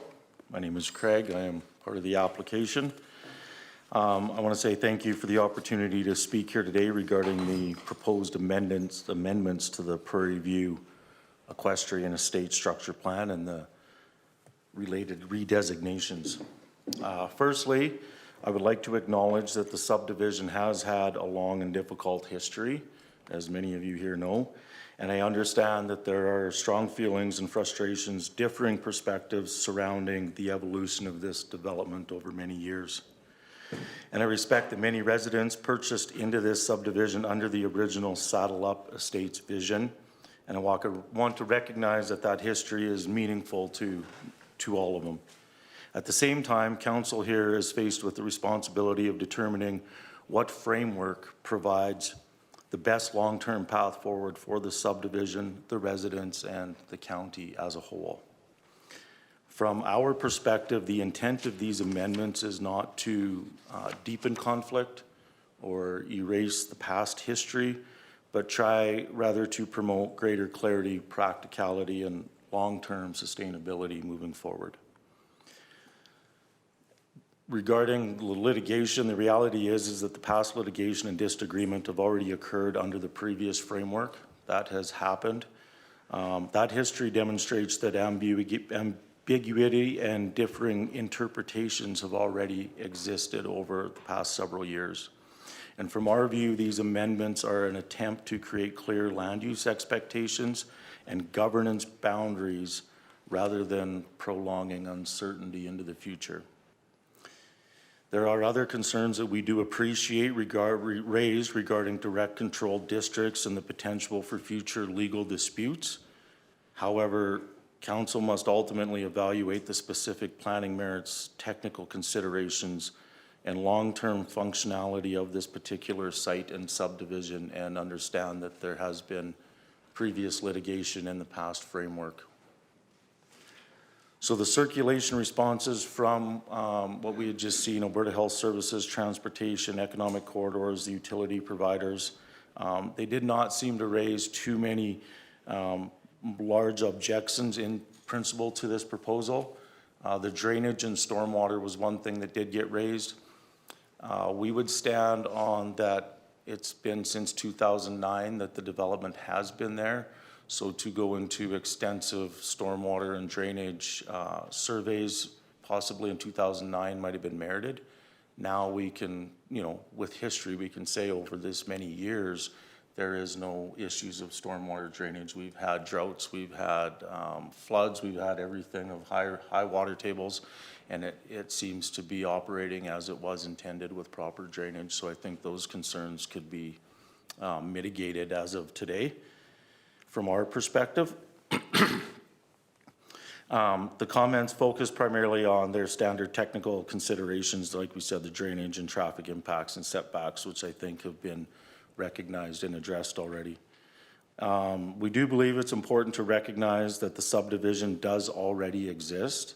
So we're not deciding today whether the council and the community should exist itself. It's already there.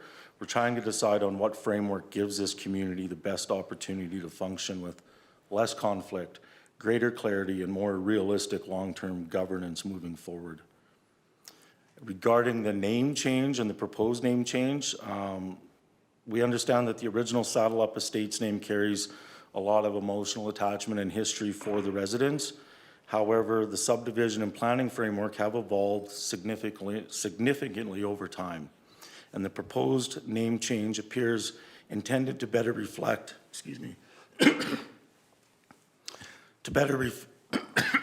I'm sorry, I apologize. The current and future planning structure while helping distinguish the amended framework from the lengthy historical disputes associated with the original ASP. And I think that's important too. The name change is important to help move forward as the county and residents and everybody here. There is somewhat of a stigma with that name, and it would be nice to move forward with a new name, a fresh new look. So from our perspective, it's not about removing any residents' rights or changing ownership or dismissing the original vision, but more aligning the area structure plan with the realities and planning framework that we're considering today after evolving this from 2009. We also believe that a complete reset or rescinding of the framework at this stage could potentially create even greater uncertainty for residents, landowners, administration, and future councils. We fully acknowledge that perfect consensus may never exist on this file and in this subdivision. However, we do urge the council still has a responsibility to make the best long-term planning decision possible based on the application before them today. And it's our hope that whatever decision is made today ultimately helps reduce the ambiguity, the reduce future conflict, and establish a clear and more sustainable path forward for everyone involved. Thank you for your time. I have a very brief, my name is Raelle Walker. I'm a realtor out of Carstairs with Quest Realty and a broker. With that, I have worked with Jeanette, who is obviously a majority landowner in the Saddle Up subdivision. When Jeanette came to me and we talked about selling these parcels, and I look on the land title and I see an area structure plan that is outdated, not being abided by in full force, I guess I would say, it makes me go and say, okay, we have to sell these parcels as is, whereas with no warranty and no representation. And the more people we bring in on these lots, like we can do that. We can put up a for sale sign and sell them as is. But then we're going to have 9 more parcel owners to try and help deal with this that isn't dealt with.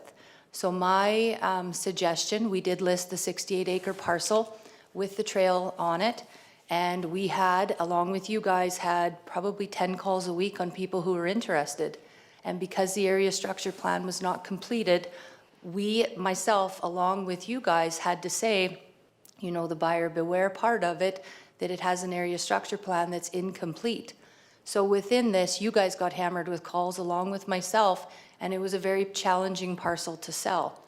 I asked Jeanette to pull the listing from the market, which we did, and to go, that was over 2 years ago, and to go back to the landowners and try and find some solutions.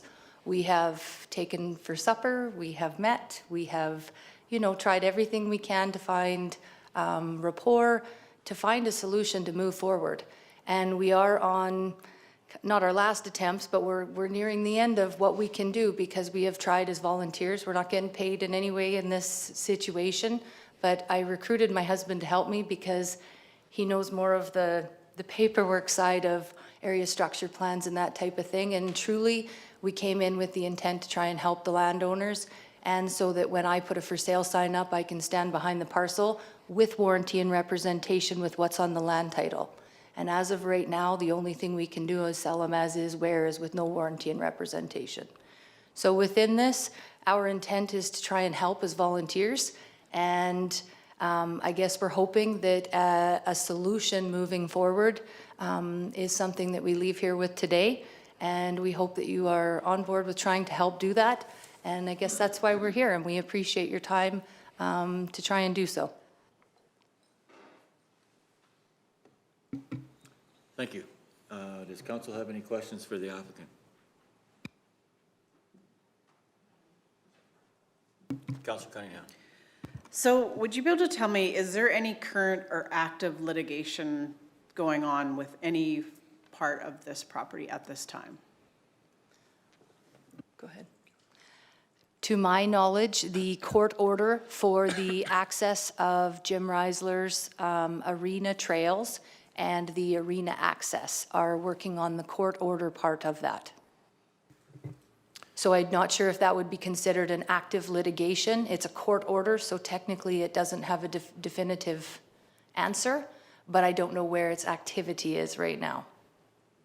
No, if I can say, from my understanding of the court orders and then contracts, and the homeowners association is a big part of this area structure plan. As the area structure plan being adopted by the county, the homeowners association not being governed per se by the municipality, but that is within the homeowners.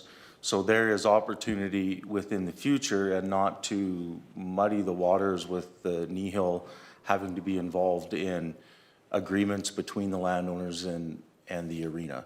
That is something that can happen, you know, within their homeowners association. The court order is interim and stands for now until another agreement is made. And that is fully viable within the residents there. And that homeowners association will give them that structure to operate within to create a new agreement. And if they can come to a new agreement, then that court order is interim, and obviously the new contract will become the new law. So there is a lot of availability for the residents that are existing, and then the new residents forward, and the arena owner as well, Jim, to come to an agreement amongst all of them on what works for them without having to be in here and looking for mediation between that. And I think that homeowner structure provides that opportunity for them to come to their own agreement. And once they do, the court order, like I said, is interim, from my understanding. Any other questions?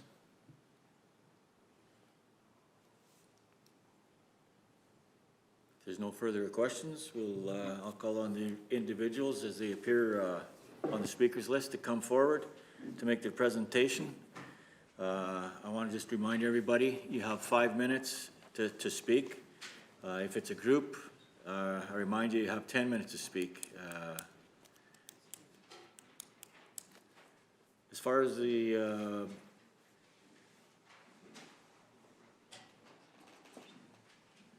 speakers list, it was in favor? We'll do the in favor first, or was that you guys? You guys, it was Craig and Walker? You guys, you're done? Okay. Jeanette, done? Okay. All right, let's go to the opposition. We'll talk with Jim. Jim Reisler, please.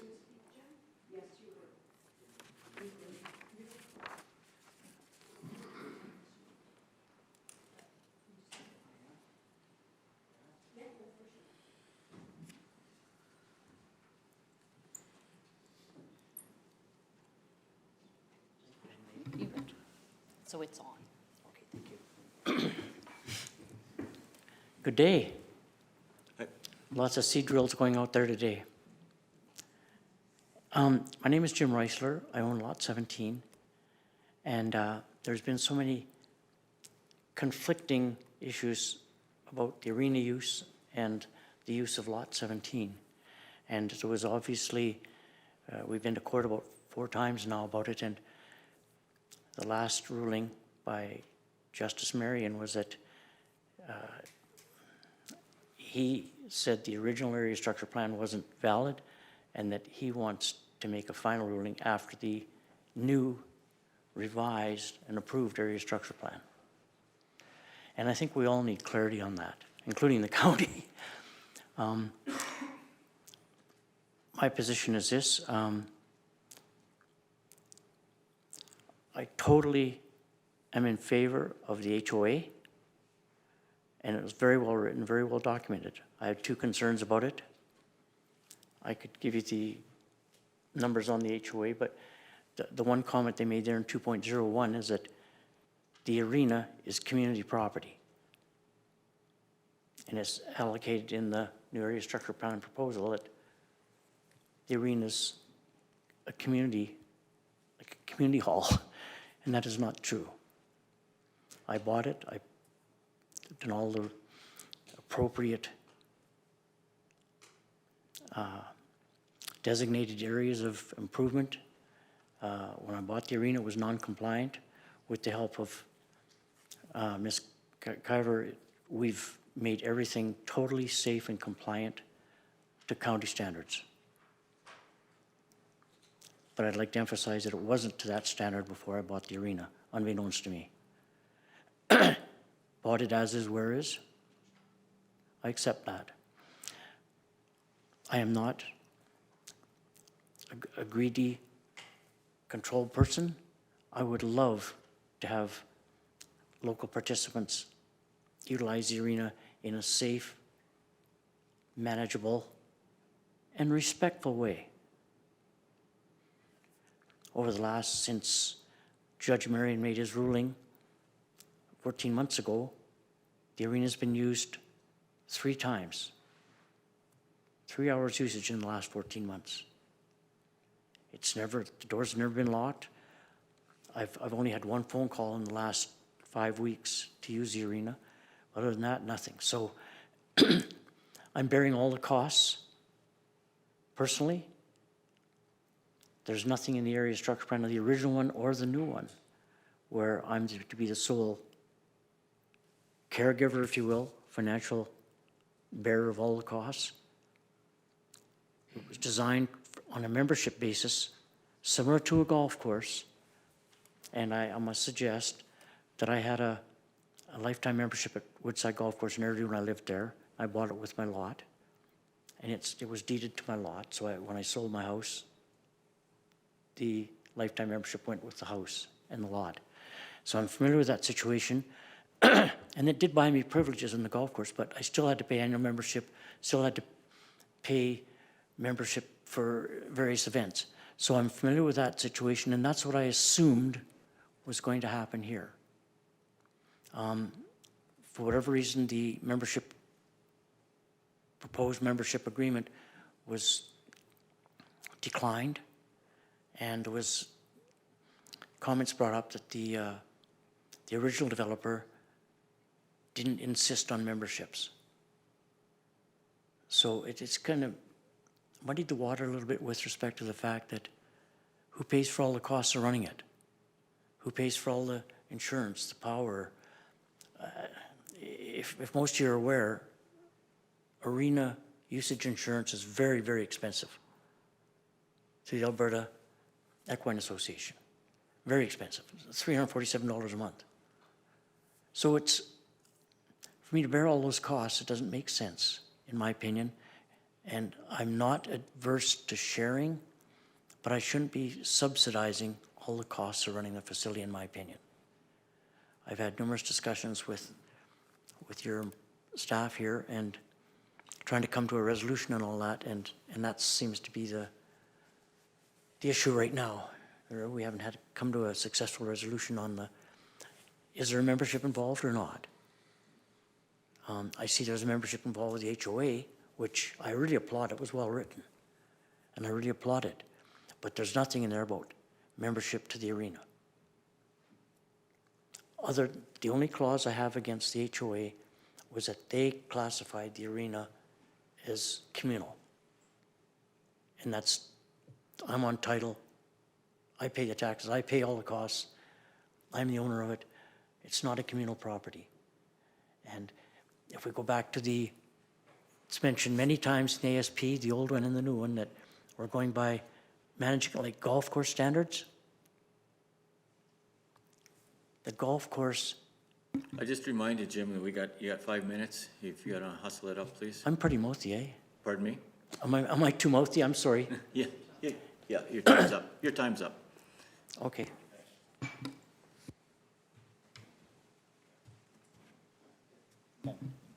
I'd just like to take a 5-minute break here for everyone, if we can. Thanks.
Okay, we'll continue. I just want to remind everyone that's speaking, you have 5 minutes, and we'll keep it as close to 5 as you can.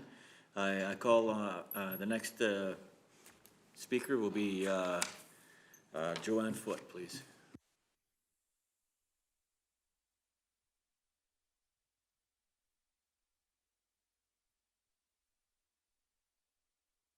There we go. Now it's on. And then Deb, if you want to talk, just push the button.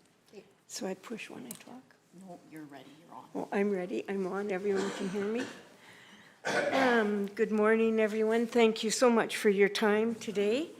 I'm Joanne Foote, the owner of lot number 3, the original lot that was developed by Paul DeVos, the original developer. There was an easement on my property that was taken off for some reason. It extended to another easement through the middle of the subdivision, which was an integral part of the trails, gone for no apparent reason.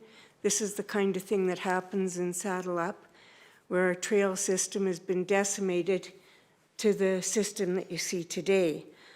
Before I read my final little paragraph, and then Deb will add to it, the owner of lot number 1, I'll just pick up a couple of points that were mentioned. In talking to Paul, who's still in Torrington, if you need historical reference, Case Utenberg, who is in the room if you need more historical reference.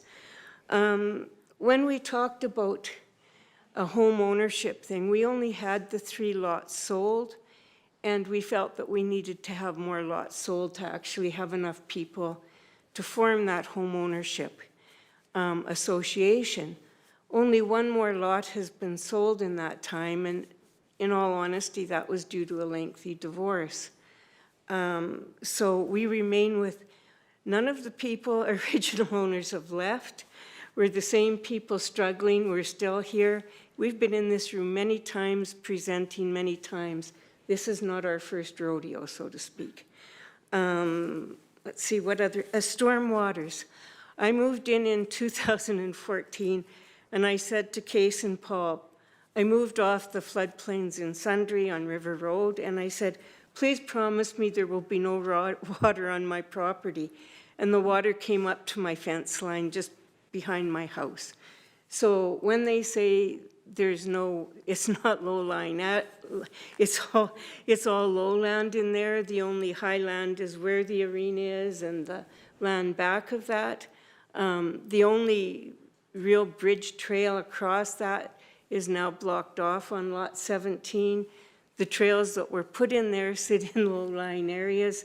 As those of you who farm this area know, we have had fairly drought conditions for the last 10 years, but Saddle Up Estate sits in low-lying areas, as is the parcel in question that is to be considered for our outdoor riding arena. Notice the pond, notice that long marshy grass that runs behind the properties. It's low-lying area that you can't do anything with, I promise you. I live there. Residents have really hoped we would have resolution when going to meet with the new developers in Jeanette. We felt that we were never being offered anything, that we were just saying, you pay for this, you pay for that. As a developer, and Jeanette was one of the almost original developers, Judge Marion ruled that. Her name is on the original brochures. We felt that the trails should at least be brought up to some standard before residents would take them over. We were, that back piece that now they want to take out, the trail that goes around it is the bare minimum of trails that residents in the area asked for when they had these hearings back in the beginning. This was not an easy subdivision to get. Residents and the county had high expectations. The planner that worked with the subdivision demanded that this developer build the arena, put in the integral set of trails that you've got on one of your maps there. There was even more trails that do not appear on that map that were with the original thing. A lower court took off trails, not understanding Judge Marion's rule in the higher court. That was a very odd situation that went through strange means, is all I can say about it. I'll sum up with mine, and then Deb will have a few things to say. Thank you for your time today. Unfortunately, we've been limited in our ability to prepare for this hearing, as one of our members just returned from, that's me, Lithuania, from having a hip replacement, while the other is still homebound due to a knee surgery. We have really aged in this last 10 or 12 years, but we are still here. Residents ask councillors to review this application with a broad perspective, as have the developers.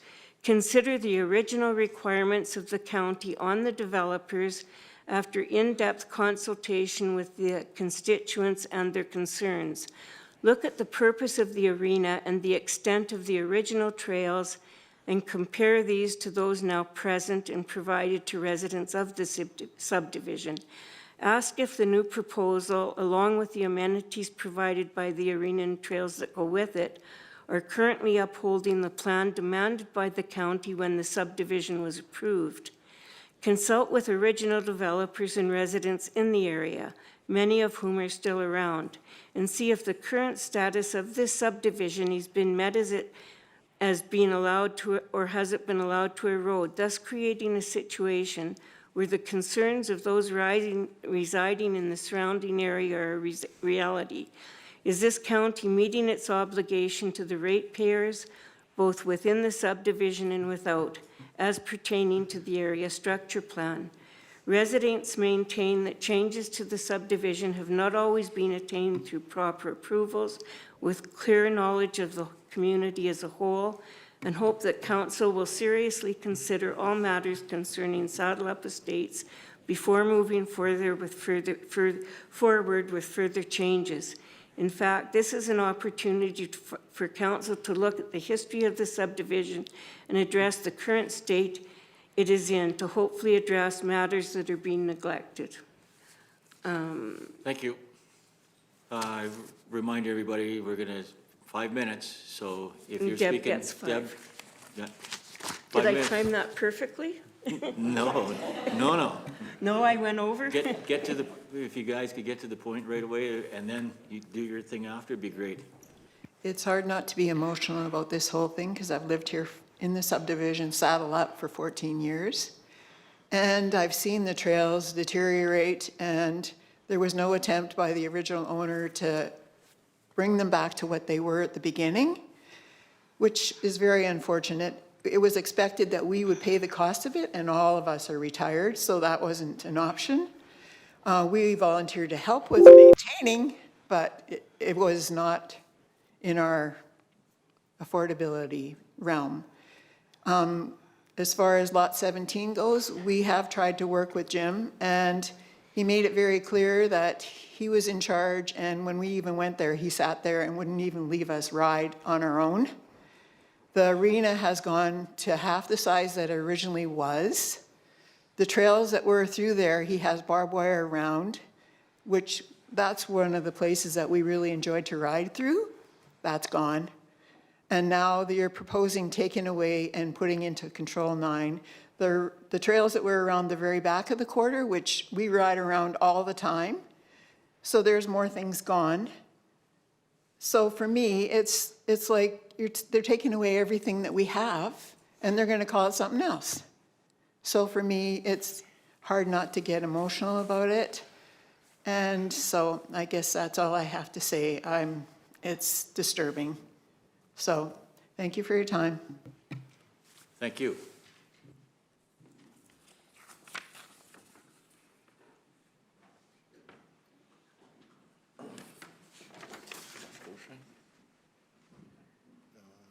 Nope, that's Steve Strachan.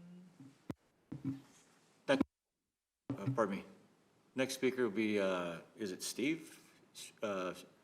Strachan?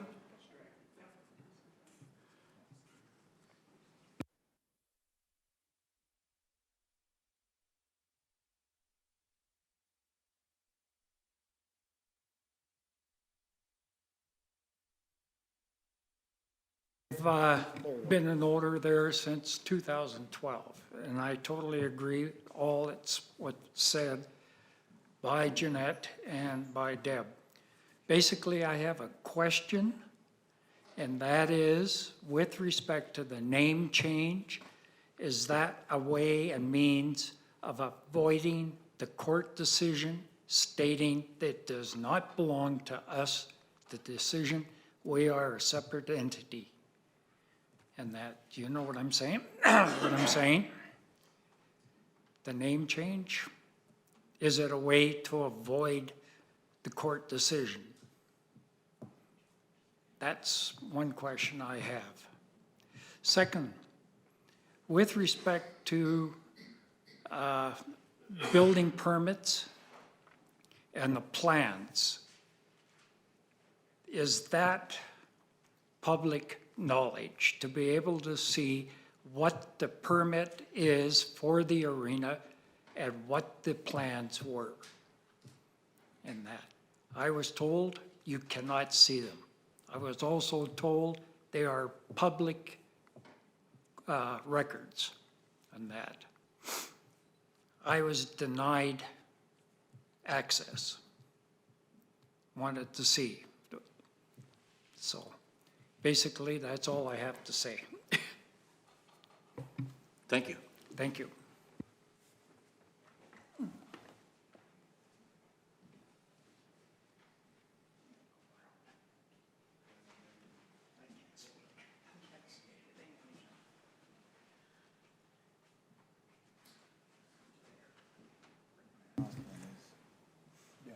The next speaker is Mr.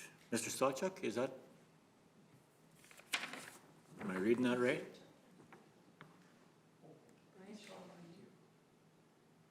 I was not on the speakers list. Do you want to speak? Well, I agree we have to move forward, but. You have to come to the presenter You want to come up to the mic, please? Yes. No, yeah. No, I'm here to listen today. Okay, was on the list is Brian Sawchuk, or? Yeah. Okay.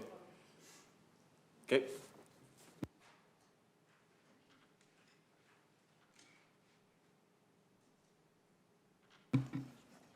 Okay, if there's no one else that wants to speak, I'm going to ask one final time if there's anyone else present that wants to speak to the proposed bylaw. You can come forward if you like.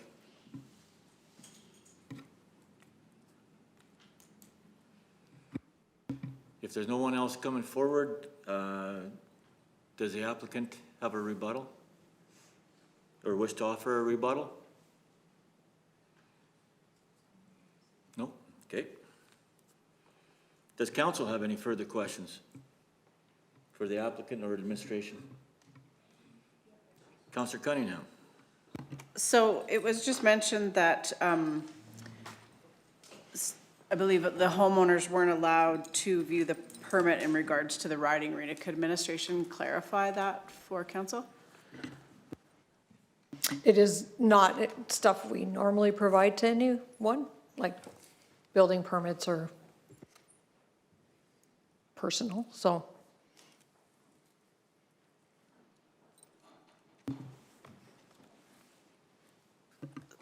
Councillor Woodstock.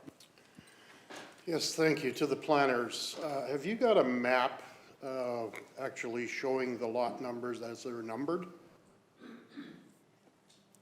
Just for my information. It might be, we could pull it up. I didn't see anything in the package, so. Oh, you're probably right. Sorry. No, I think we could tell them, right, because it's 1, 2 around, right? Can you put it, oh.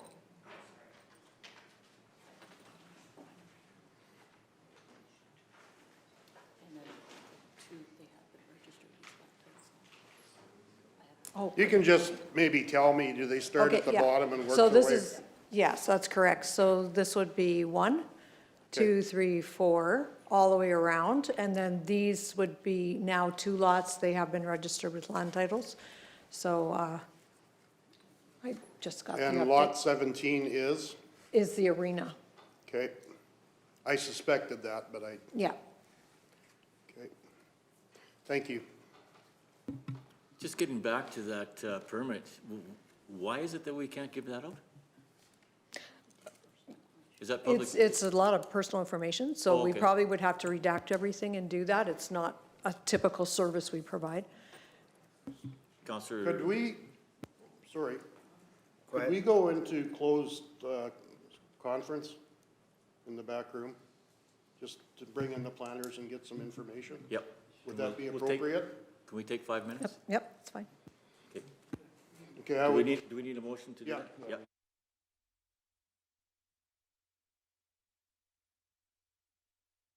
not closed sessions, but a conference session, to move into the back room here and just have a discussion, bring the planners in too, please. All in favor?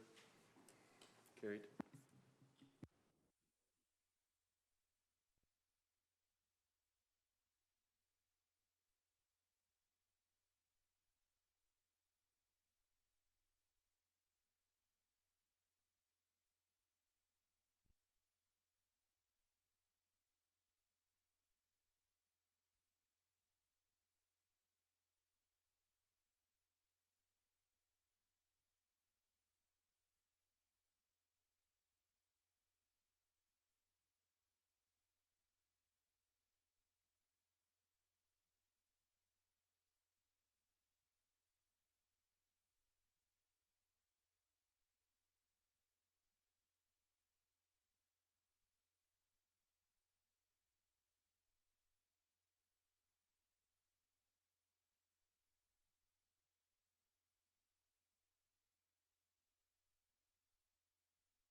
Other questions? Councillor Hoppins. I've got so many questions. I've read through all this paperwork in the last week, 24 hours, and I guess one of my questions is, right now, just so I get it straight in my head, there is not a HOA board per se, not at this time. Is that in the process, or should this pass, is that part of the next step, is developing that board? In the HOA that we have presented, it does state in there that any existing landowners are an opt-in. And the reasoning for that is because we're not trying to change, you know, that they have access to these things, but we're trying to create a legal instrument that creates something, and we see it all the time in condos, in real estate sales. It's something that binds the rights of them people and creates a board so that there's governance within it.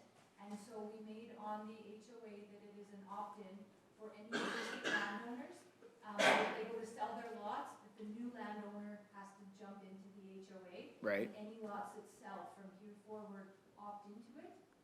But we didn't want to bind the current existing owners to it because it wasn't something that they had on their plate when they purchased. And I don't know all the land titles have this registration of this ASP that was from, I think 2007 is the date on it. But a lot of the stuff within that's outdated. I mean, we're 2026 now. So yeah, we have to evolve, and what has been on the ASP isn't working because obviously it's not at a state of report. Okay. The HOA, within the idea of that, was able to give the self-governance, which would alleviate, obviously, the county commander standing with, you know, the ASP is up here and abides with the bylaws, but the HOA allows the current residents to create that self-governance so that they can create their contracts with the arena owner, with maybe some trails, providing arena. It gives them some autonomy within the structure. And it's on a 75% vote status, I believe, is what's in there, so that it's majority, right? They can make their own rules that they want to do. If they want to mulch the trails and vote in so that everybody has a vote who's paying into it. So the intent of it is to try and find a reasonable rapport. Okay. As a landowner, can I just say that with the new HOA, Can we, as point of order, can you please use the microphone so the people who are live streaming can hear? Sorry, yeah. so with the new HOA, as a landowner that lives there, if we sign it, then we are agreeing to losing half of the trails that we already have right now that aren't maintained or developed properly. Yeah, that we were promised in the initial agreement, area structure plan. So for me, that's kind of, why would we want to sign up to an HOA that takes away what we already have?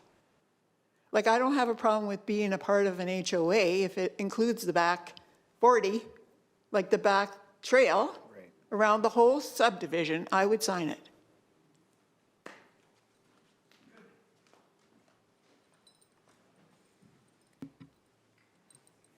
Sure, go ahead.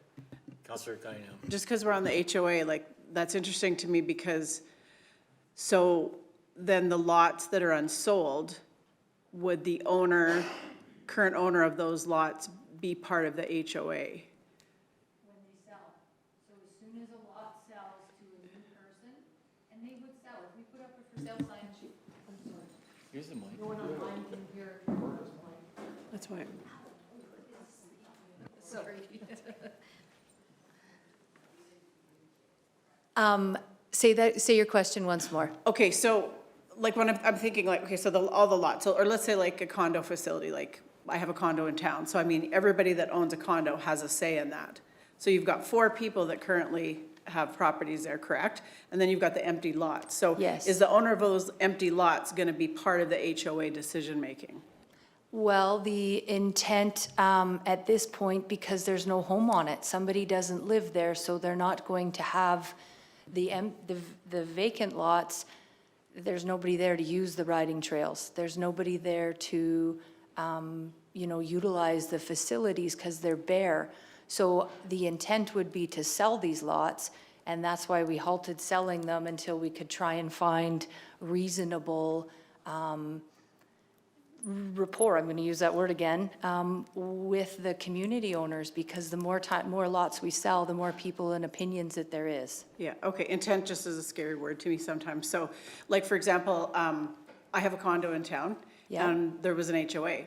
And the group got together and decided they no longer wanted that HOA, so then the HOA was removed and came off title and everything.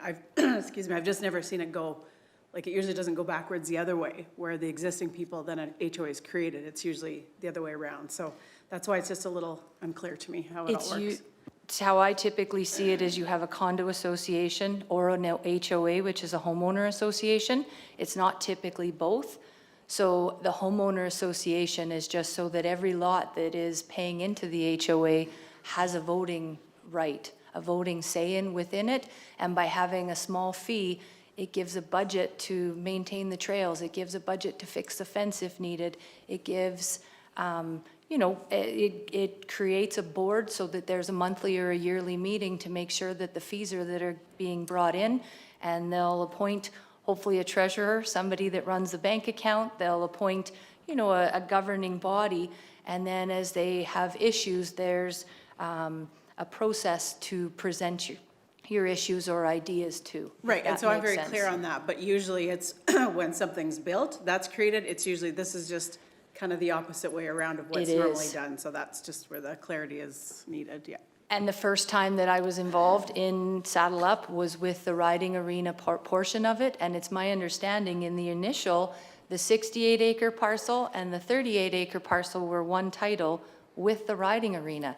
And I think initially, if it was zoned agriculture, it would have been different than recreational. So when that, and I don't know when that subdivision was done to separate the 68 and the 30, but at that time, both those parcels were redesignated to recreational.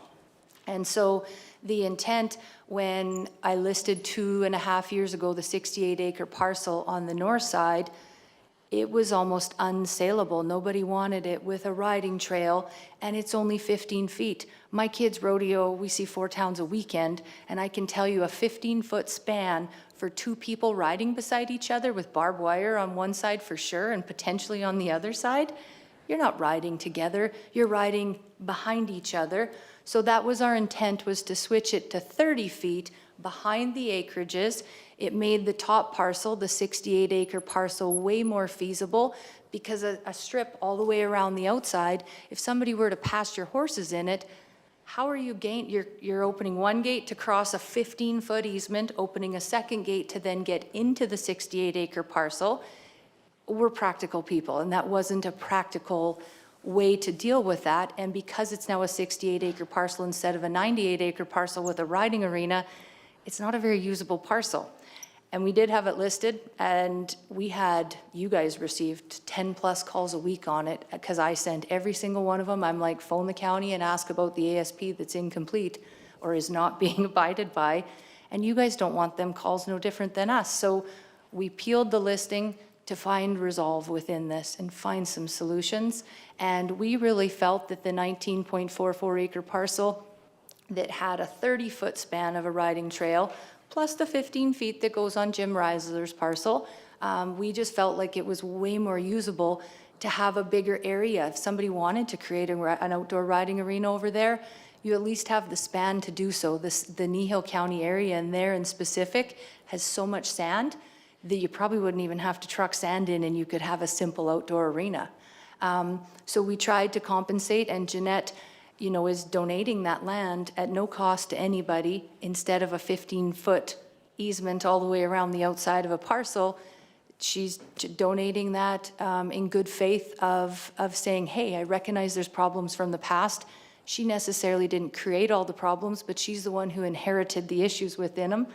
and we're trying to find solutions, but we have been unsuccessful in numerous meetings, this is a couple council hearings. So give us some ideas that are feasible and reasonable and current to 2026 instead of 2009. Like, we have to move forward, I guess is where we're at. Is there any other questions for me? Councillor Hopkins? Yeah. Were all owners consulted on this new proposal? We have hosted numerous meetings to try and find solutions, giving our ideas. We've hosted meetings at Saddle Up. We've gone for dinner and hosted meetings. We have tried to circulate information, but a lot of it keeps going back to the 2009 promises of the initial developer. But as of right now, there's no current developer. There's no one living there creating the rules. We have a landowner that owns the internal parcels and obviously the 68-acre parcel, and then the remaining parcels that have to be sold yet.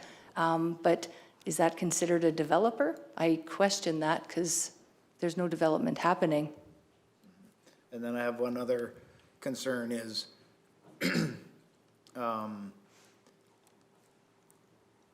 I'm more inclined to, my thoughts are with one landowner owning several lots, do they, when it comes to homeowners association board, does that landowner that owns multiple lots get one vote, or do they get 8 votes because they own 8 lots? Technically 8 votes, but we have in there that all current landowners are opted out of having to pay into the HOA, because Jeanette doesn't necessarily need to have a say on future development because she's not intending on living there. So we want it that new people moving in, because if I put a for sale sign on any of them lots, I could sell them. But then we have a new opinion. We have 9 more bodies coming to sit in these council hearings. So that's why it's at a halt, and it's an opt-in system because Jeanette's not living there, so she doesn't necessarily need a say in the HOA. We just need the new people coming in to come in and create a board of happy living. That's the intent, and that any current landowner has the right to opt in if they choose to. I don't think, like Jim said, there's been 3 people use the arena. The trails I don't think are being used, to my knowledge, and our last meeting with the residents, I don't think hardly anybody's using them. And in the last 7 years, the trails on Jim's especially have all been mulched, but then there was questions on the mulching, and it's become tough. So the people who are living there have to, and wanting to use the trails, need to opt into the HOA, which is the binding instrument that creates legal rapport. Okay, thank you. You're welcome. Any other questions?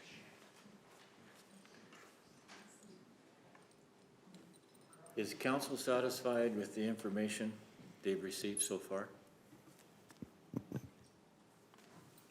Councillor Olson? Yeah, no, I think there's, we need to have some more discussion on this. So at this point, I think I would make a motion that council recess the public hearing for Bylaw 1927, Bylaw 1928, and Bylaw 1929 until June 9th, 2026 at 10 a.m. council meeting in order to seek legal option and further information.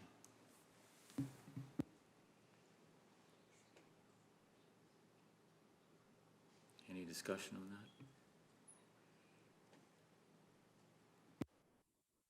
that? All in favor? Carried unanimously.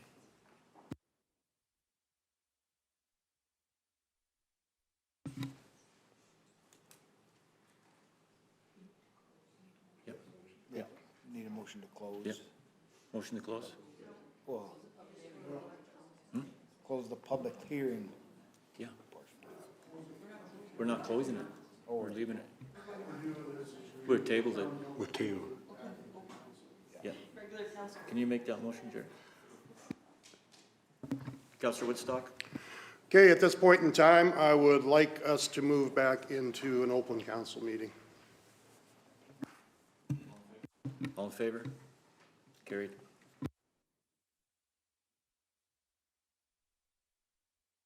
I'd like to thank everybody for coming in today. Appreciate it.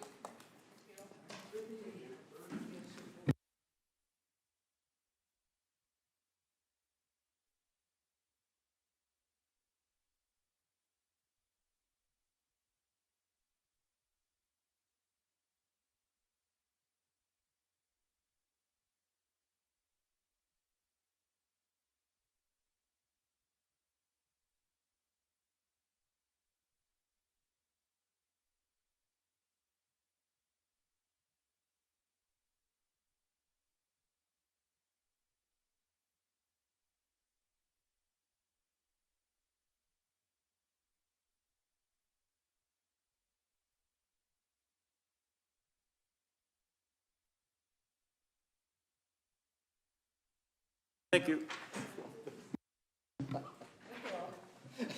Okay, we'll move on to 7.2, Bylaw 1930, Procedural Bylaw.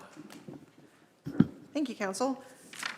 Before you today is the most recent draft copy of the procedural bylaw, including the proposed amendments.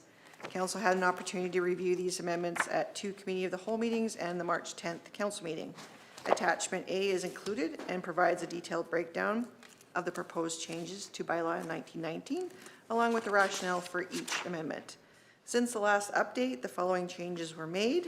Under closed section, section 13, the use of cell phones by attendees is prohibited during closed session unless the chair permits an attendee to retain a cell phone for personal emergency purposes. Under meetings by electronic means, added that the limit is 2 consecutive council meetings unless council approves an extension by motion. Before it read just 2 consecutive meetings with no clause to allow for an extension.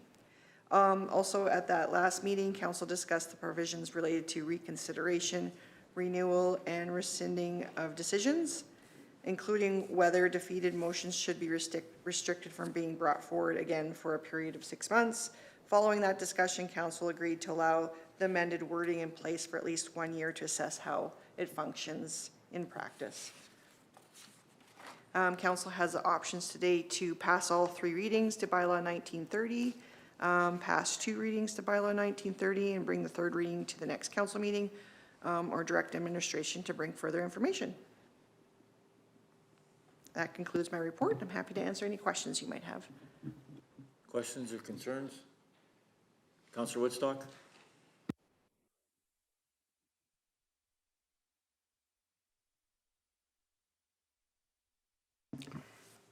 Sorry, I'm just looking for it here to see if I can find it. And it is in 14-9 or .9.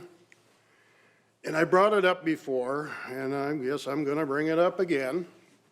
I need to know what the rationale is for the difference in the ability to participate by video conferencing. If it's okay not to limit video conferencing when you're within the county, there should not be a restriction to limit it for those outside of the county. Video is a video. And the way I read it, there is no restriction on being on electronic if you're within the county. So if somebody can give me the rationale behind it.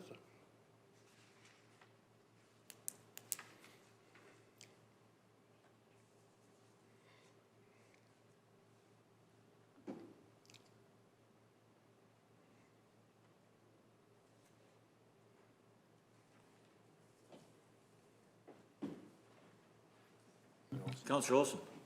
Yeah, I think we did discuss this, and I thought that we had come up that it did not make a difference. Well, Was that, and that doesn't change, what is it, 9B, whereas there's no limit if you have personal or family reasons. So it wouldn't change 9B, but 9A.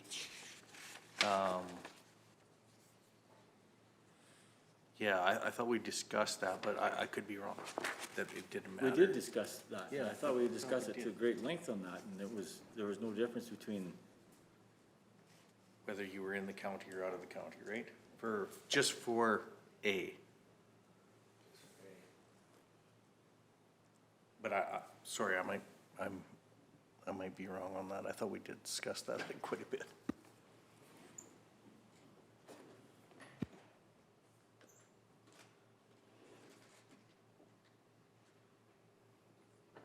Councillor Cunningham. Yeah, and I'm going back to the previous conversation. I think my analogy was, I mean, I guess if you're on video within the borders of Kneehill County, you're still within Kneehill County. This is just my feeling personally. If I decide I'm gonna go hang out in Maui for 6 months and just be on video for 6 months, I just don't feel I'm doing my due diligence as a counselor. And Ms. Vanderkool, you could maybe allude to it, but I know there's somewhere within the bylaw that says there's no limit, but we encourage in-person attendance, right? So I think that's always the goal, but I guess that's the difference for me. Like I guess I'd feel like if somebody was on video all the time, but at least if they were sitting in their home, they're still in Kneehill County. But if I'm gonna be sitting on a beach in Maui online, I think there's a difference between that. That's just my thoughts on that. Councillor Woodstock? Well, I think the MGA also states that you're only allowed to miss 3 meetings. Well, you're not missing them though. You're still on video. It actually states 60 days. It doesn't say meetings. Oh, okay. And Ms. Vanderkool, if I was in Maui for 6 months on video, am I considered present? Like, I'm not missing a meeting because I'm still like on Zoom. According to our procedural bylaw right now, you would be considered present. You'd be considered present. And as per the MGA, I would be considered present. Exactly. Yeah.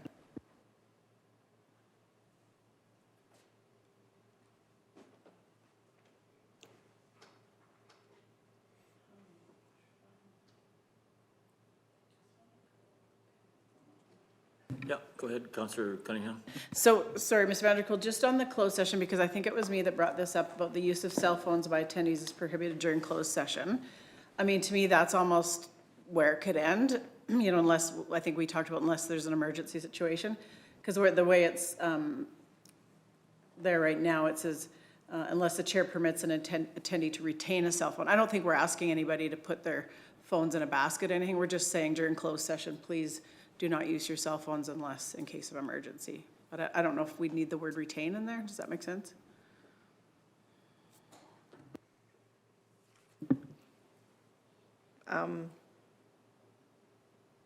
It's up to council to decide. I think how we have it worded presently is just that you just won't be showing, like you won't be on your phone while you're in closed session. But you can, like, you're not gonna put it in a basket, but you're not gonna be, unless you have an approval from the chair that you know, you're expecting, like, But I mean, your wife's having a baby and if that happened, you can always step out of the room. You know what I mean? Out of closed session to answer that call. That's right. I'm just curious about the word retain, because the opposite of retain is to, like, you're keeping it or you're giving it away, right? So I'm just wondering if we just remove retain and just say the use of cell phones by attendees is prohibited during closed session unless for emergency purposes. Because retain just means to me like you're gonna give it up. And we're not asking anybody to give up their cell phone. We're just saying, please don't use it during closed session. But But whatever. then a counselor could just say it's an emergency situation at all times, unless you have the chair approve it. I don't, Councillor Olson? Yeah, as long as it's just, I agree with the closed thing myself. I mean, I do check my phone while I'm in here, but it's not during closed sessions, so, yeah, I don't see any harm in it's closed session is usually not supposed to last that long, so I think we can have the phone limited for that. And also, if I could comment on the other, so as I thought it was read that you can only be on electronic other than the personal or medical reasons 2 times, regardless of where you were at. Is that correct? 2 consecutive times for electronic? Is that how it was read? Not currently. Not currently? Okay. unless you have an approval from council. But again, I want to go back to that. If you're in your residence, but you're not on a Hawaiian vacation for 6 months, you are in your own residence. Well, I don't have a home in Hawaii either.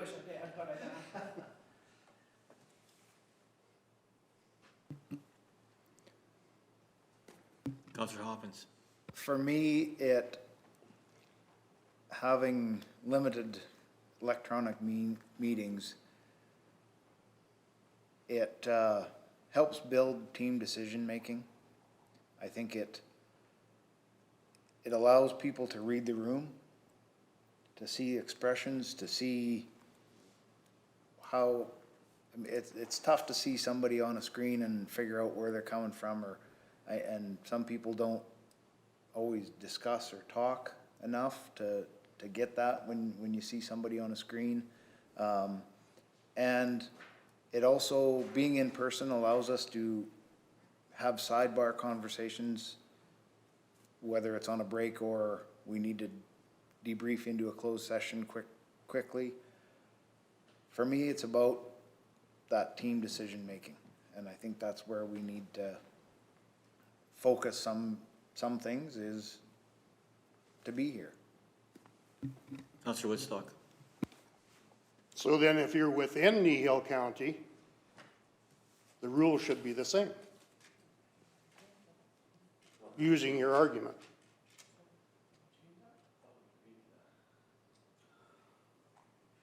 The only reason it was considered to be different was because I think if you're within the municipal county, it's probably going to be a health issue, not a personal issue. Well, you can have joint replacements all over the world. I do believe I heard somebody coming back from Lithuania. Under that circumstance, we probably would listen to it and agree that you. Councillor Cunningham. So I feel like going in a circle. So do we just change Well, We are. So do we just change what's currently there and say no more than 2 consecutive meetings online unless by approval of council? Or chair, or I don't know. Keep it simple. Or, yeah, and then just not make it here or there, or, I thought we did approve it. That was your question from last time. Yes, it was. No, it didn't get changed here. Let's do that. I'm okay with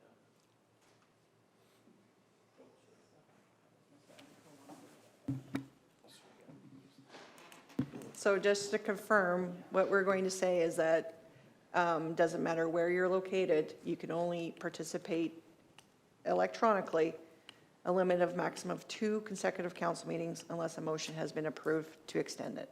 Correct. Okay. Councillor Olson? And that doesn't change the B for personal or family reasons, correct? That's 2 separate? No, B would be removed. Yeah, B would be removed and everything follows. Yeah.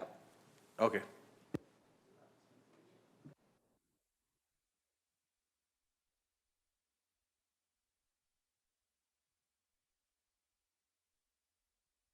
Sorry, so the next step is if everybody agrees to that change, we put it in there or do we make a motion to accept this as it is now? You With pass amendment to first with reading, amendment yeah, to first the- reading with, as amended, yeah. Okay. We can do, first reading.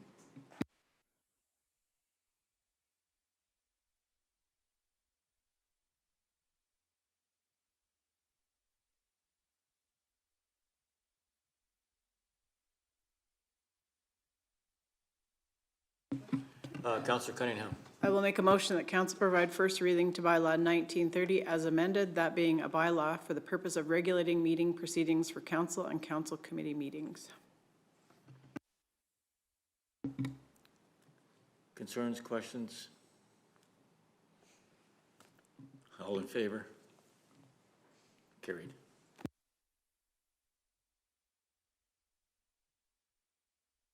Councillor Olson.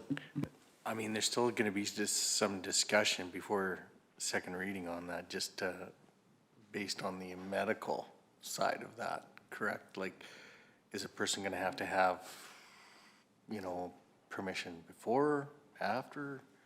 What happens? Yeah. I think it's like running your cell phone. I think you're on your own. You can express to council and council make that decision and that's it, simple. I don't think you need a doctor's note. Is that what the question would be? Well, I just wondered if. Yeah, let's not get that way. Okay. I don't think we need to. I agree. No, I think if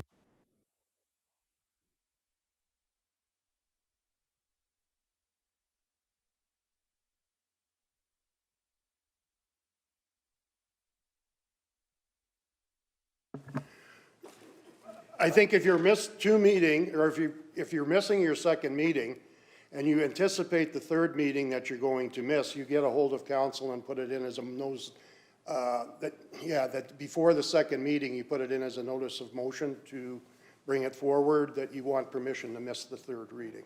And it doesn't matter where you are.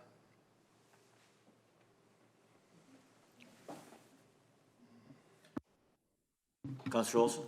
The only thing is, there's gonna be cases where, well, I shouldn't say there are gonna be cases, but there could be a case where council can't get together for a regular council meeting, and there's a situation, so. Okay. Okay.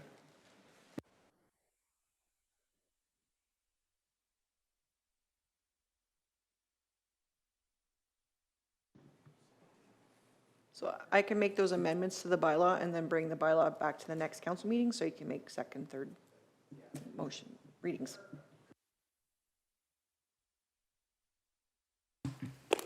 Everybody good with that?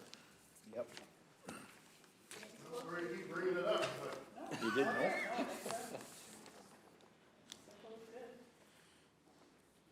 Okay, we're good. We're gonna go on to 8.1. 8.1. The Ghost Pine Athletic Association grant request. Discussion on that. I mean, it's fairly obvious. I mean, all these small communities and these guys that married the Ghost Pine women. Like, I mean, hey, if this fails, those guys aren't gonna live long. Anyways, it's just not about Ghost Pine. We have to help every one of these small communities, and we do. So, I mean, that's what we're here for, I think, and that's not outrageous. I like their attitude where they're doing a lot of work on their own. They'll actually chuck in cash on their own too, I'm positive. So. Councillor Hoppins? I move the council approve funding in the amount of $4,100 to the Ghost Pine Athletic Association to assist in the costs associating with the rehabilitation project of the Ghost Pine Ball Diamonds. Any further discussion? All in favor? Carried. Oh, look it, we're just about at the end, other than council and committee reports, Division 5. He said just put it permanently on the agenda, so no, okay. Okay, no, I'll try to be quick, because I know Lonnie's got to go seating, so. Not just me. Well, not just you, yeah. You're just the one that complains the most, but anyhow. Yeah, so I just wanted to say, thanks to Kneehill County, we hosted our last community features meeting here at Kneehill County. So their hope is to move around the different areas that they serve, so we kind of got to be the first one this year. So it was great, and we'll have some minutes coming forward for you folks. Just have to say, all the people that came just raved about our building and about our council chambers, and just what a wonderful place we have here, which we sure do, and we're very thankful for that. So, yeah, and just wanted to say thank you to Reeve McCook for asking me to take his place at the Three Hills grad this past weekend. He probably wasn't aware that it was actually my 40th year anniversary from Three Hills School grad. I know, they gave it to me the day I was born. You don't look a day over I 30. know, thank you. So, no comments, yeah. So no, it was really cool. So yeah, there was 39 grads from Three Hills School. And yeah, everything was great. I mean, as we know, it takes a village to raise these kids and get them through school. So great teachers, great staff, great parents, and definitely great kids. So I know it was Acme grad as well that day, so congrats to them and congrats to the other schools will be graduating soon. So, yeah, it was great. And just a reminder on that, for all the school kids, we got our scholarship application open till June 30th, I believe, so get that in. I did mention earlier about 4-H. I just, like I said, I happened to see the people out collecting garbage, what was it, a couple weekends ago, so. May first weekend, yeah. Yeah, so that's awesome. Yeah. Same as a Kentucky Derby, yeah. And funny, I wanted to mention that it's the Three Hills Ghost Pine 4-H Club Show and Sale, which actually, that was brought up earlier this morning too, so. I'm sure Councillor Hoppins will maybe bring some minutes forward, but we were both at the Trosia Housing Corporation meeting yesterday. Everything currently is on time and on budget. This is the first time I got to go for a tour, which was really awesome for me because I can look at a plan and I don't understand it. It's like building a house until I see it. So to actually go for the tour yesterday, wow, it's quite a facility. So they asked me if my mom was coming on the tour, if she was gonna move in. I said, heck, I might just move in. So yeah, it's beautiful. So yeah, so it was good, really good. Thank you. Thank you. Everybody have a chance to look at the follow-up list? Any concerns? It's ongoing.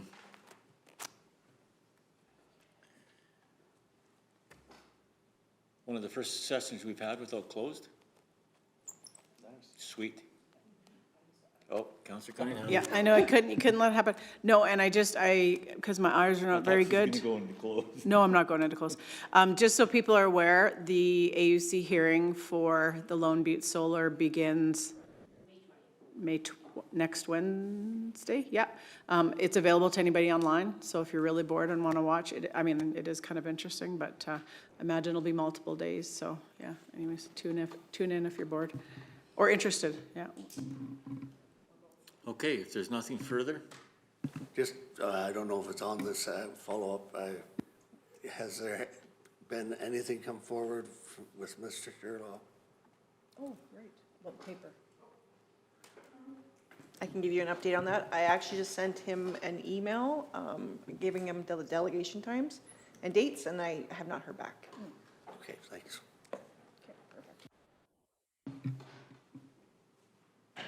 everybody's okay? Good with? Yep. Let's adjourn this puppy at 12:06.